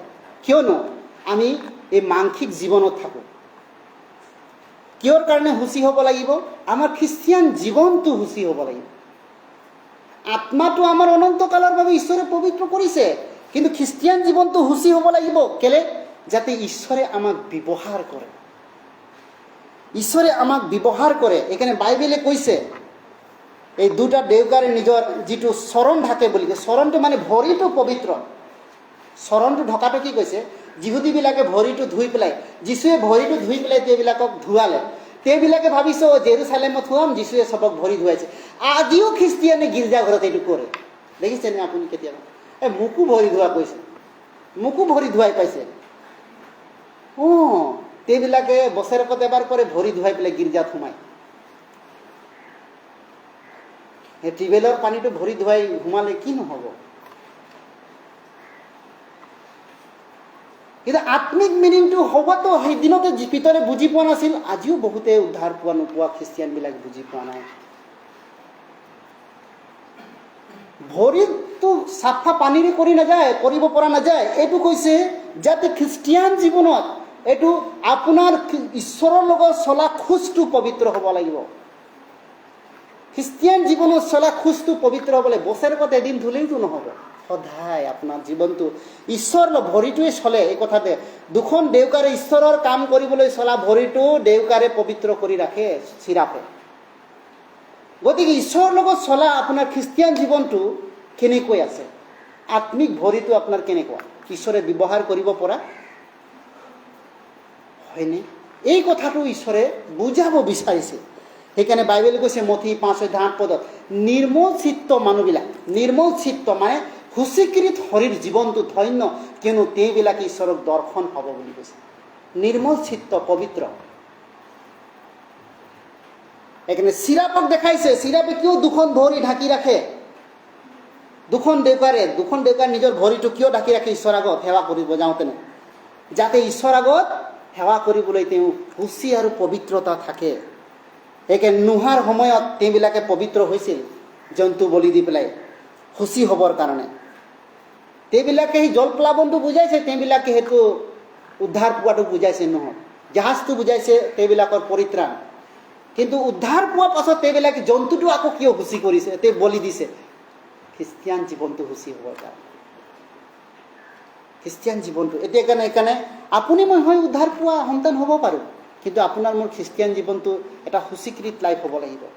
ঈশ্বৰে ব্যৱহাৰ কৰা এটা জীৱন হ'ব লাগিব, যাতে ঈশ্বৰে আপোনাৰ ভৰিটো, আত্মিক জীৱনটো ঈশ্বৰে ব্যৱহাৰযোগ্য পাব। সেইকাৰণে বাইবেলে কৈছে যদি কোনোৱে ভাই ভনীক ঘিণ কৰে, বেয়া পায়, ইয়াৰ কাৰণ হৈছে কিবা এটা আছে, তেন্তে ঈশ্বৰে তেওঁক কেনেকৈ গ্ৰহণ কৰিব? এইকাৰণে ঈশ্বৰে বাৰে বাৰে কয় অসুচিৰ বিষয়বিলাক কিবিলাক?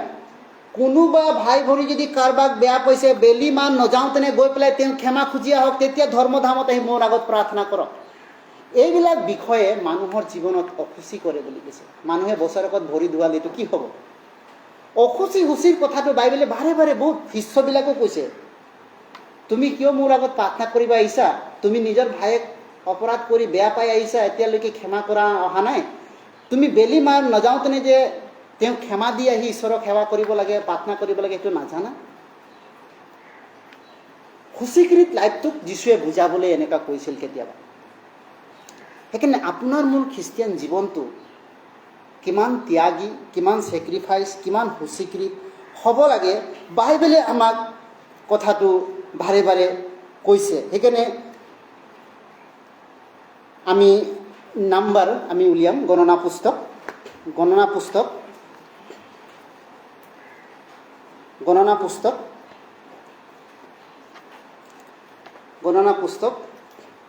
8 অধ্যায়, গণনা পুস্তক 8 অধ্যায় 6 পৰা 8 পদ।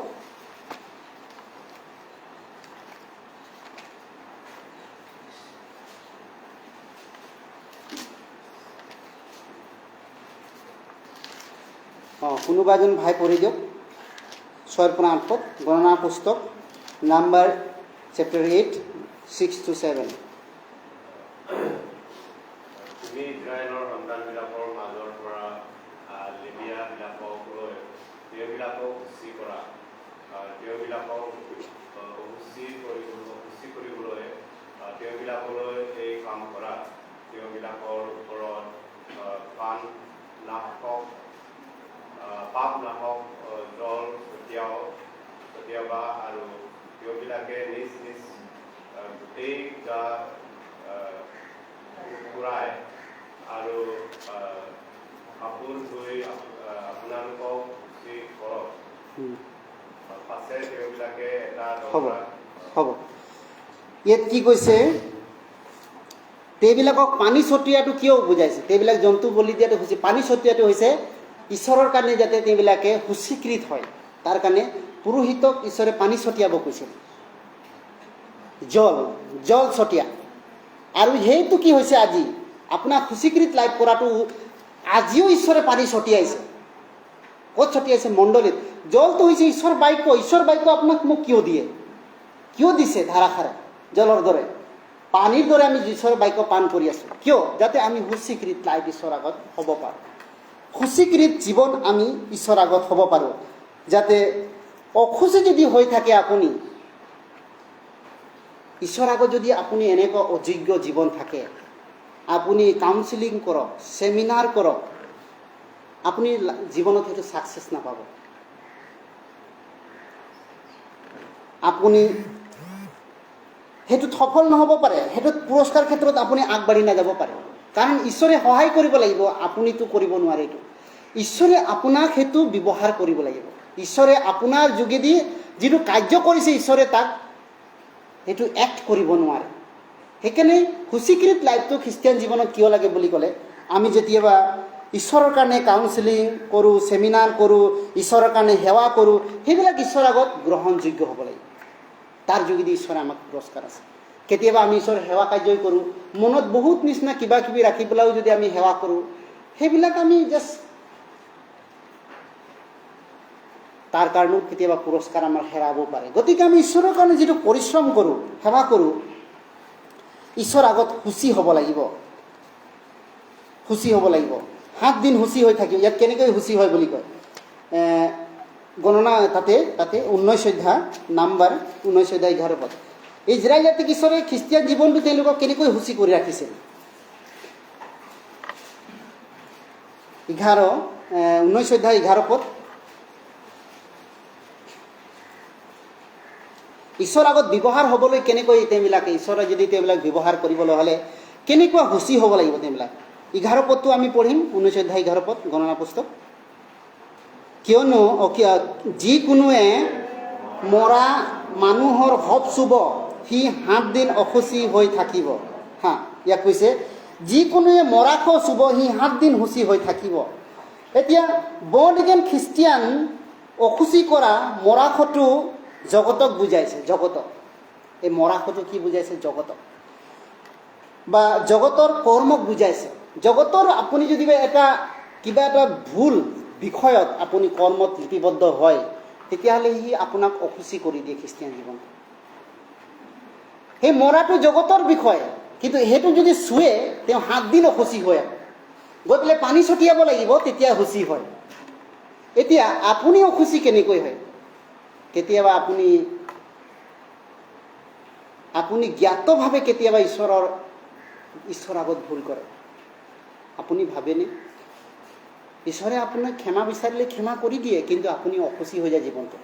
ঈশ্বৰে ব্যৱহাৰ কৰা জীৱন এটা হৈ ৰৈ নাথাকে। আপুনি বহুত ঈশ্বৰৰ আগত প্ৰাৰ্থনা কৰিব লাগিব, বহুত ঈশ্বৰৰ আগত মনটো সৰু কৰিব লাগিব, ঘূৰিব লাগিব, তেতিয়া আপোনাক ঈশ্বৰে দ্বিতীয়বাৰ ব্যৱহাৰ কৰিব। আপুনি পুৰস্কাৰ পোৱা সন্তান হিচাপে। আপোনাৰ খ্ৰীষ্টিয়ান জীৱনটো অশুচি হয়, আপুনি নাভাবিব মই যি টি কৰি থাকিম, যি টি জীৱনটোত কৰি থাকিম, মই বৰ্ণ এগেইন হয় বুলি ঈশ্বৰে মই যেতিয়া যি কৰিম হয়, এনেকুৱা নহয়। আপুনি শুচীকৃত লাইফ হ'ব লাগিব, এটা পুৰস্কাৰকৃত জীৱন হ'বলৈ হ'লে। খ্ৰীষ্টিয়ান জীৱনটো পবিত্ৰ হ'ব লাগিব। আপোনাক ঈশ্বৰে পবিত্ৰ আত্মাই ব্যৱহাৰ কৰিব লাগিব। সেইকাৰণে জগতৰ বিষয়বস্তুৰ পৰা মণ্ডলীত আপুনি মই কেতিয়াও আনিব নালাগে, আৰু জগতৰ বিষয়ৰ প্ৰভাৱটো কেতিয়াও মণ্ডলীত আনি ল'ব নালাগে। সেইকাৰণে বাইবেলে কৈছে জগতে ঈশ্বৰ আগত যি কৰে সেইবিলাক মৰা কাৰ্য। জগতে আজি যি কাৰ্যবিলাক কৰি আছে সেইবিলাকে মৰা কাৰ্যক বুজাইছে। মৰা কাৰ্যটো মৰাশ যেনেকৈ কৈছোঁ সেইটো মৰা কাৰ্য। সেই জগতত কৰা মানুহবিলাকৰ এই কৰা কাৰ্যবিলাক পুৰস্কাৰ নাই, সেইটো মৰাশক বুজাইছে। আজি প্ৰভু দিনটো যদি আমি আমাৰ সপক্ষত যদি আমি ভাগ ল'ব পাৰোঁ, কিন্তু আমি জানি শুনি যদি আমি বহুত আছে নামধাৰী খ্ৰীষ্টানবিলাক বেছি কৰে, দেওবাৰে গীৰ্জা নাহে, সেইবিলাক 3 বটীয়া 4 বটীয়াত গৈ পেলাই কেৰেম গুটি খেলি থকা ল'ৰাও দেখিছোঁ।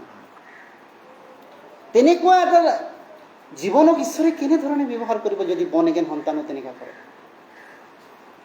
এনেকুৱা দেখিছোঁ।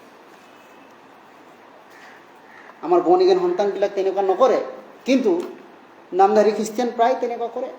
কিন্তু কেতিয়াবা আমি পৰীক্ষাত পৰি কেতিয়াবা এনেকুৱা বিচলিত হ'ব পাৰোঁ। তাৰ কাৰণে আমি শিকিছোঁ যাতে আমি তেনেকুৱা হ'ব নালাগিব, আমি কৰিব নালাগিব। সেইকাৰণে বাইবেল কৈছে ঈশ্বৰে শুচি বৰ্তনহে ব্যৱহাৰ কৰে। আপুনি কেতিয়াবা লেতেৰা বৰ্তনত ভাত খায়নে? নাখায়। শুচি বৰ্তনটোৱে, চাফ বৰ্তনটোহে আপুনি ভাত খায়।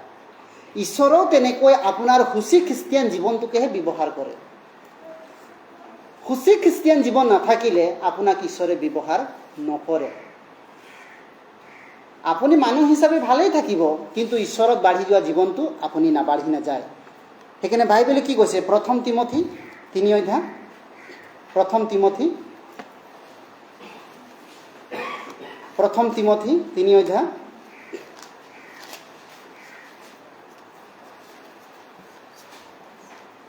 প্ৰথম তিমথী 3 অধ্যায় 3 পদ।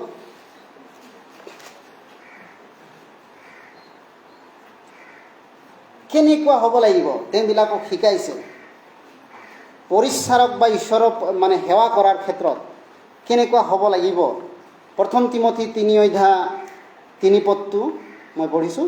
আৰু মদপী বা প্ৰহাৰক নহয়, ক্ষান্ত স্বভাৱী নহয়, নিৰ্বুদ্ধি নহয়, নিৰ্লোভী নহয়। এনেকুৱা কৈছে। কেনেকুৱা হ'ব লাগিব বুলি কৈছে। এই জাগতিকতা বিষয়ৰ লগত আমি জড়িত হ'ব নালাগিব।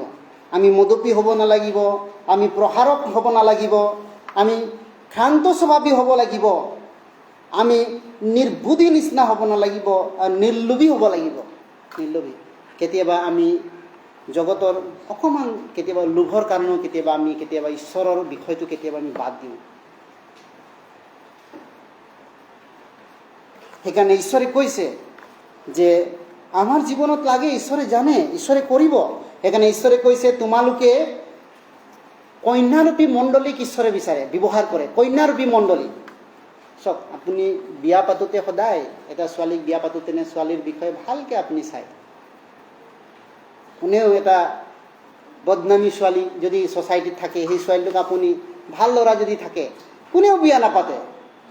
যদি এনেকুৱা কয় ভাল সুকন্যাক বিয়া পাতে, সুকন্যা।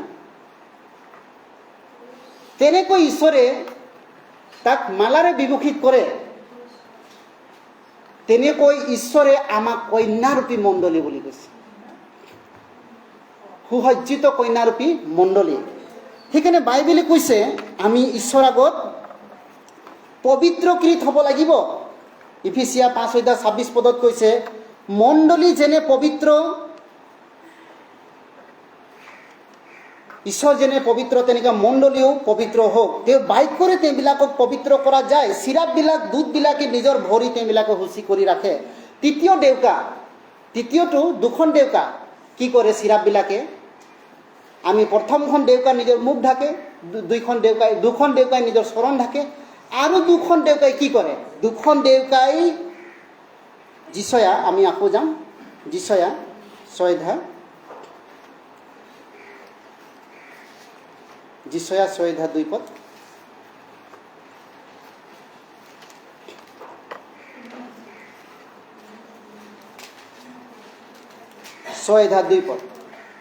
যিচয়া 6 অধ্যায় 2 পদ। পঢ়িম একেলগে আহক। তেওঁ ওচৰৰ উচ্চ স্থানত চিৰাবিলাক থিয় হৈ আছিল। তেওঁবিলাকে প্ৰতিজন ছখন ডেউকা আছিল। তেওঁবিলাকে তাৰ দুখন নিজৰ মুখ ঢাকে, দুখনেৰে চৰণ ঢাকে, দুখনেৰে উৰি যায়। দুখন ডেউকাৰে কি কৰে? তেওঁবিলাকে উৰি যায়। দুখন ডেউকা, এই দুখন ডেউকা তেওঁবিলাকে কি কৰে? উৰি যায়। আৰু সেই দূতবিলাকে সদায় অবিৰামে একেৰামে তেওঁবিলাক ডেউকা মাৰি থাকে। এই চিৰাপে কি কৰে? অবিৰামে ডেউকা মাৰি থাকে। দূতটোৱে দুখন ডেউকাৰে মুখ ঢাকে, দুখন ডেউকাৰে ভৰি ঢাকে, দুখন ডেউকা তেওঁবিলাকে অবিৰামে মাৰি থাকে। এই দুখন ডেউকাটো কি বুজাইছে? স্বৰ্গদূতবিলাকে সদায় ৰেডি থাকে, তাক বুজাইছে। ডেউকাটো মাৰি থকাটো কি বুজাইছে? We are the available in the every moment. ঈশ্বৰৰ কাৰণে সকলো সময়তে সাজু হোৱা, সকলো সময়তে আপুনি প্ৰস্তুতি থকাটোক বুজাইছে। সেইকাৰণে বাইবেলে কৈছে যীশুৰ জন্ম সময় স্বৰ্গদূতবিলাকে ধাৰাসাৰে তেওঁবিলাকে অহা যোৱা কৰিছিল, যীশুক সেৱা কৰিছিল। আমি চাইছোঁ এই মৰিয়মৰ ওচৰত আহিব লাগে, যোচেফৰ ওচৰত যাব লাগে, বেথলেহেমত যাব লাগে, তেওঁবিলাকে ধাৰাসাৰে সেৱা কৰিছিল। সেই ডেউকাটো কি বুজাইছে? অবিৰামে অবিশ্ৰামে তেওঁবিলাকে মাৰে, অবিশ্ৰামে।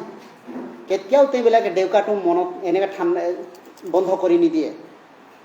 সেইকাৰণে বাইবেলে কৈছে বৰ্ণ এগেইন খ্ৰীষ্টিয়ানে মণ্ডলীত থাকি বাধ্য হৈ দাস হিচাপে ঈশ্বৰ কাৰ্য কৰিব লাগিব। বাধ্য হৈ সুখতো, দুখতো আৰু আপোনাৰ ৰোগতো সকলো সময়ত ঈশ্বৰক আপুনি সেৱা কৰিব লাগিব আপোনাৰ পৰাপক্ষত। সেইকাৰণে বাইবেলে কৈছে উপদেশক 2:11 সূৰ্যৰ তলত থকা পৃথিৱীৰ যিবিলাক বস্তুৰ আমাৰ পৰিশ্ৰম, সেই সকলোবিলাক অসাৰ। কিন্তু মণ্ডলীত থাকি ঈশ্বৰৰ কাৰণে যিটো আমি কৰিছোঁ সি কেতিয়াও অসাৰ নহয়, আপোনাৰ কাৰণে কেতিয়াও অসাৰ নহয়। সি আপোনাৰ কাৰণে অনন্তকাল মৰ্যাদাশীল, অনন্তকাল আপোনাৰ কাৰণে পুৰস্কাৰ পোৱা। সেইকাৰণে ঈশ্বৰৰ কাৰণে আমি যদি এগিলাচ আপুনি পানী দিছে, বৰ্ণ এগেইন হোৱা ভাই ভনী, সেই বুলি ওচৰত থকা ভাইটোক আপুনি পানী দিছে, আপুনি পুৰস্কাৰ পাব এনেকুৱাও নহয়। সেইটো মৰমৰ কাৰণে দিছে। বৰ্ণ এগেইন হোৱা ভাই ভনীক যদি আপুনি এগিলাচ পানী খুৱাইছে, ঈশ্বৰৰ দাগবিলাকক যদি আপুনি এগিলাচ পানী খুৱাইছে, ঈশ্বৰৰ আগত আপোনাৰ পুৰস্কাৰ আছে। বহুত মানুহ বুলি ভাবে সেই ওচৰত থকা মানুহটোক মই আনি পেলাই পানী ভাত খুৱাই দিম, মই পুৰস্কাৰ পাম, এনেকুৱা নহয়। ঈশ্বৰৰ সন্তানবিলাকক যদি এনেকুৱা কৰে তেতিয়াহে পায়। সেই পাপী মানুহটোক খুৱাই পেলাই সি আপোনাৰ এদিন বিৰোধেই কৰিব। মানুহ হিচাপে আপুনি হেল্প কৰিব পাৰে, একো নাই। কিন্তু এই পুৰস্কাৰ পোৱাটো হৈছে ঈশ্বৰৰ সন্তানক যেতিয়া আপুনি এনেকুৱা কৰে। আমাৰ ভাই ভনীবিলাকে কৰে প্ৰায়। আমাৰ ঘৰুৱা ফেলোশ্বিপবিলাকত ভাত পানীও খুৱায়, চাহ পানীও খুৱায়। সেইবিলাক আপুনি নাভাবিব যে আমাৰ পুৰস্কাৰ নাই, পুৰস্কাৰ আছে সেইবিলাকৰ। সেইবিলাক যিবিলাক আপোনালোকে কৰিছে সেইবিলাকৰ পুৰস্কাৰ আছে। ভাই ভনীবিলাকৰ প্ৰতি আপোনালোকে যিবিলাক ত্যাগ দিছে, সহায় মৰম দেখুৱাইছে, এই পুৰস্কাৰ আছে। সেইকাৰণে বাইবেলে কৈছে আহক আমি জীয়াই থাকোঁ মানে সত্যৰ আৰু ঈশ্বৰৰ কাৰ্য কৰোঁ হওক। সেইকাৰণে আপুনি হাউচ ফেলোশ্বিপে হওক বা আমাৰ মণ্ডলীৰ ফেলোশ্বিপতে হওক, আপুনি এনে কাৰ্য কৰক, এনেকুৱা আপুনি আগবঢ়াওক যাতে যাৰ যোগেদি আপুনি পুৰস্কাৰ আছে। কেতিয়াবা মৰম লাগি আপুনি ভাই ভনীকে আপুনি কেতিয়াবা মৰম দেখাব পাৰে, সেইবিলাকৰ পুৰস্কাৰ আছে। বাইবেলে কৈছে আপুনি কেতিয়াবা ঈশ্বৰৰ কাম কৰা, সেৱা কৰা পুৰস্কাৰটো কেনেকৈ অবিৰামে, কেতিয়াবা আপুনি সোনকালে আহি কেতিয়াবা আপুনি গীৰ্জাঘৰতো কাম কৰিব পাৰে, কেতিয়াবা গীৰ্জাঘৰতো চাফ চিকুণ কৰিব পাৰে। কেতিয়াবা আপুনি এইটো ঈশ্বৰৰ কাম, ঈশ্বৰৰ জেগা, ঈশ্বৰৰ ঠাই। কেতিয়াবা আপুনি সময় পালে, আপোনাৰ কাম বন নাথাকিলে, এনে ঘৰত যদি থাকে আপুনি আহি মুচিব পাৰে, কাম কৰিব পাৰে। কেতিয়াবা সকলো সময়ত নিজকে ৰেডি কৰা, এইবিলাক পুৰস্কাৰ আছে, পুৰস্কাৰ আছে। বাইবেলে কৈছে যিকোনো কাৰ্যত, কিবা কাউন্সেলিং হ'ল আপুনি আহি কেতিয়াবা খানা বনাই দিছে, কেতিয়াবা সহায় কৰি দিছে, সেইবিলাকৰ কোনো পুৰস্কাৰ আছে। কাৰণ ঈশ্বৰৰ কাৰণে সেৱা কৰাটো আৰু সুযোগ নাই পুৰস্কাৰ পোৱা। কাৰণ শয়তান তেওঁ কাৰ্য চপাই আনিছে, পাপটো অধিক বাঢ়ি গৈছে, ঈশ্বৰৰ দিন চাপি আহিছে আৰু 666 দিন একেবাৰে নিকটম আছে। গতিকে সময় গৈছে, ঈশ্বৰে আপোনাক মোক অধিক সুযোগ দিছে, কিন্তু আপুনি মই যদি নকৰোঁ তেতিয়াহ'লে আপোনাৰ কাৰণে আৰু সেইটো ঈশ্বৰে ৰখাই নাথাকে। সেইকাৰণে বাইবেলে কৈছে, 1 Corinthians 58 আমি পঢ়িম আৰু দুটামান বাইবেল পদ পঢ়িম আমি লাষ্ট। 1 Corinthians 15 পদ লাষ্ট আৰু দুটামান বাইবেল পদ আমি উলিয়াম। 1 Corinthians 15 পদ।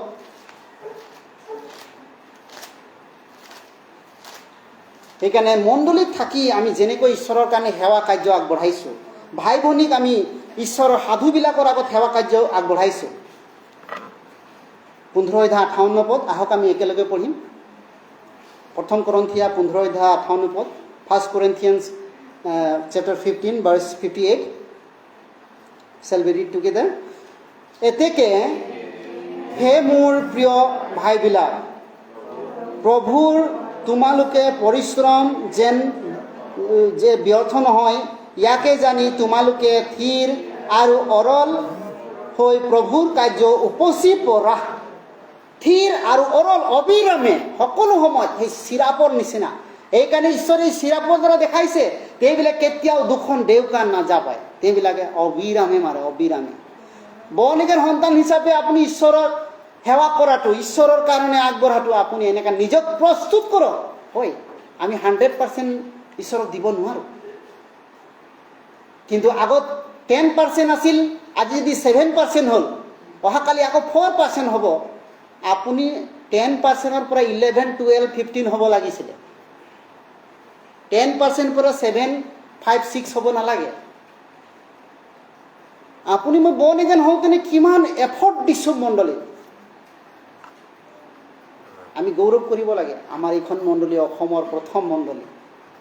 সঁচাকৈ আমি কিমান এফৰ্ট দিব লাগিব এইখন মণ্ডলীৰ কাৰণে, আমাৰ মিছনৰ কাৰণে।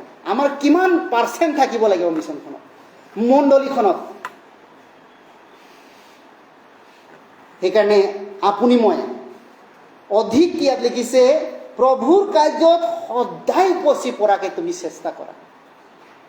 10% পাৰিছিলোঁ আমি, ঈশ্বৰৰ আগমনৰ আগত কমও আমি যদি 20-30% পাৰোঁ, কিমান আপোনাৰ মোৰ কাৰণে ভাল হ'ব। চিৰাপবিলাকৰ যোগেদি বুজাইছে তেওঁবিলাকে অবিৰামে সেৱা কৰে।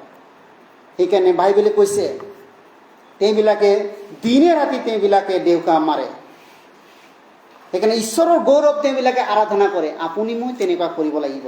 সেইকাৰণে বাইবেল কৈছে যে ঈশ্বৰৰ নামত যি এটা সৰু কাম কৰা জগতত তেওঁৰ পুৰস্কাৰ আছে, বাইবেলে কৈছে।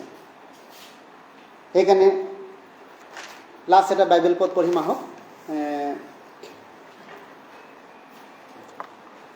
ইফিচিয়া 5:19 পদ বাইবেলে কৈছে, আমি ঈশ্বৰক প্ৰশংসা সেৱা। ইফিচিয়া 5:19 পদ।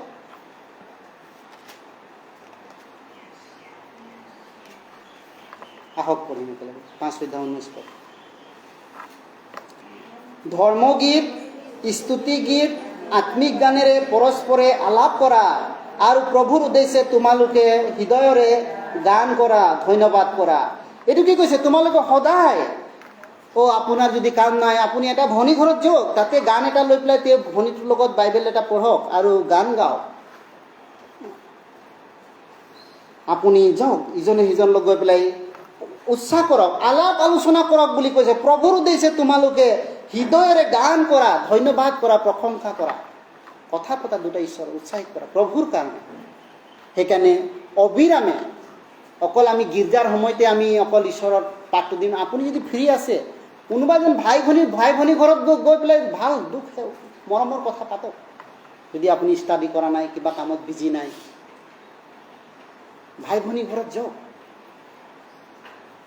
সেইকাৰণে এইটো মৰম, ঈশ্বৰৰ প্ৰতি আপুনি মৰম, বাধ্যতাক বুজায়। অকল বাধ্যতা এইটোও নহয়, ঈশ্বৰে মণ্ডলীৰ পৰা যিটো লাগু কৰিছে, মণ্ডলী যেনেকৈ আহিব লাগে, কেতিয়া ভাই ভনী ঘৰত যোৱাটো সেইটো এটা অৰ্ডাৰেই হয় মণ্ডলীৰ পৰা আমি বাধ্যতা এইটো আমি ৰুল কৰিছোঁ ভাই ভনী ঘৰত কেতিয়া ফেলোশ্বিপ থাকিলে আপুনি যোৱাটো সেইটো মৰম দেখুওৱা ঈশ্বৰৰ আপুনি ঈশ্বৰৰ আগত মৰম দেখুওৱা সেৱাটো বাধ্যতা সেইকাৰণে সেইটো ঈশ্বৰত এইবিলাকক পৰিয়ালটিক উৎসাহিত কৰা সেইকাৰণে আজি আমি শিকিলোঁ যে ঈশ্বৰে তেওঁৰ সন্তানবিলাকক শিকাইছে যে কেনেধৰণে ঈশ্বৰক সেৱা কৰিব লাগে এই চিৰাপ স্বৰ্গদূতৰ যোগেদি আমাক বুজালে তেওঁ দেউকাবিলাক ছখন দেউকাৰ কথা বাইবেলে আমাক যোগেদি আমি শিকিলোঁ দুখন দেউকাৰে তেওঁবিলাকে মুখ ঢাকে দুখন দেউকাৰে তেওঁবিলাকে চৰণ ঢাকে দুখন দেউকাৰে তেওঁ অবিৰামে মাৰে আৰু সেই স্বৰ্গদূততকৈ আপুনি মহান বুলি দেখাইছে আপুনি কেনেকৈ সেৱা কৰিব লাগিব মই কেনেকৈ সেৱা কৰিব লাগিব ঈশ্বৰ ঠিক আছে ঈশ্বৰে আশীৰ্বাদ কৰক আহক মই প্ৰাৰ্থনা কৰিম পবিত্ৰ দয়ালু পিতৃ মৰমীয়াল একমাত্ৰ সৃষ্টিকৰ্তা ঈশ্বৰ তুমি সকলোবিলাক সৃষ্টি কৰিছা আমাকো তুমি সৃজন কৰিছা স্বৰ্গদূতবিলাকো তোমাৰেই সৃজন হয় আৰু সকলোবিলাক তোমাৰ গৌৰৱ মহিমা প্ৰশংসাৰ নিমিত্তে তুমি সৃষ্টি কৰিছা কিন্তু মানুহক তুমি স্বৰ্গদূততকৈ তো মহান তুমি আমাক আখ্যান দিছা আমাক আস্থান দিছা আমি যদিও আদমৰ পৰা খহি পৰা মানুহ আছিলোঁ তুমি আমাৰ কাৰণে এইখন জগতলৈ মানুহ হিচাপে আহি আমাৰ কাৰণে পাপ অপৰাধ লৈ আমাক উদ্ধাৰ কৰিলা আমাক অনন্ত জীৱন দিলা আৰু আমাক পবিত্ৰ আত্মা দিছা যাতে আমি তোমাৰ সন্তান হিচাপে অনন্তকাল জীৱনত গৌৰৱ পোৱাকৈ আমি তোমাৰ সেৱা কৰিব পাৰোঁ আৰু তুমি আমাক সহায় কৰা আজিলৈকে তুমি আমাক প্ৰত্যেক উদ্ধাৰ পোৱা ভাই ভনীক সহায় কৰি আছা অধিককৈ প্ৰভু ভাই ভনীক সহায় কৰা যাতে ঈশ্বৰ সেৱাত তেওঁবিলাকে অধিককৈ তোমাৰ বাক্যৰ জ্ঞানত আৰু ঈশ্বৰ সেৱাত বাঢ়ি যাব পাৰে তেওঁবিলাকৰ প্ৰতি তুমি দয়া আৰু অনুগ্ৰহত তেওঁবিলাক বাঢ়ি যাবলৈ তুমি সহায় কৰা যাতে অনেক হেৰুৱা আত্মাবিলাক তেওঁলোকৰ জীৱনৰ যোগেদি আগবাঢ়ি যাব পাৰে আৰু অনেক ঈশ্বৰক সেৱা কৰা ভাই ভনীবিলাকে এই মণ্ডলীৰ পৰা ওলাব পাৰে তেনে তুমি আশীৰ্বাদ কৰা যাতে প্ৰভু যিসকল ভাই ভনী আজি আহিব নোৱাৰিলে তেওঁবিলাককো আশীৰ্বাদ কৰা আগন্তুক দিনবিলাক তেওঁবিলাকে যাতে ঈশ্বৰৰ আশীৰ্বাদত অধিককৈ বাঢ়ি যাব পাৰে তেওঁবিলাকে আগবাঢ়ি আহিব পাৰে তেনে আশীৰ্বাদ কৰা যিসকল ভাই ভনী প্ৰভু তোমাৰ জ্ঞানত প্ৰেমত নতুনকৈ বাঢ়ি গৈছে তেওঁবিলাককো সহায় কৰা প্ৰভু যাতে অধিককৈ তেওঁবিলাক তোমাৰ সেৱা কাৰ্যত আগবাঢ়িব পাৰে আৰু প্ৰভু বিশেষ কৰি প্ৰাৰ্থনা কৰোঁ যিসকল ভাই ভনী যদিও সমস্যা অভাৱৰ মাজত আছে দুখ কষ্টৰ মাজত আছে বেমাৰত আছে প্ৰভু তেওঁবিলাকক সুস্থতা কৰিবা তেওঁবিলাকক আশীৰ্বাদ দয়া কৰিবা উদ্ধাৰ কৰিবা যাতে তেওঁবিলাকে যেন ঈশ্বৰত সেৱাত আগবাঢ়ি যাব পাৰে মণ্ডলী জীৱনত আগবাঢ়িব পাৰে তেনে আশীৰ্বাদ কৰিবা প্ৰভু সকলোকে তোমাৰ হাতত সমৰ্পণ কৰি ধন্যবাদেৰে প্ৰাৰ্থনা উদ্ধাৰকৰ্তা প্ৰভু যীশু নামত খুজিলে প্ৰাৰ্থনা আমেন।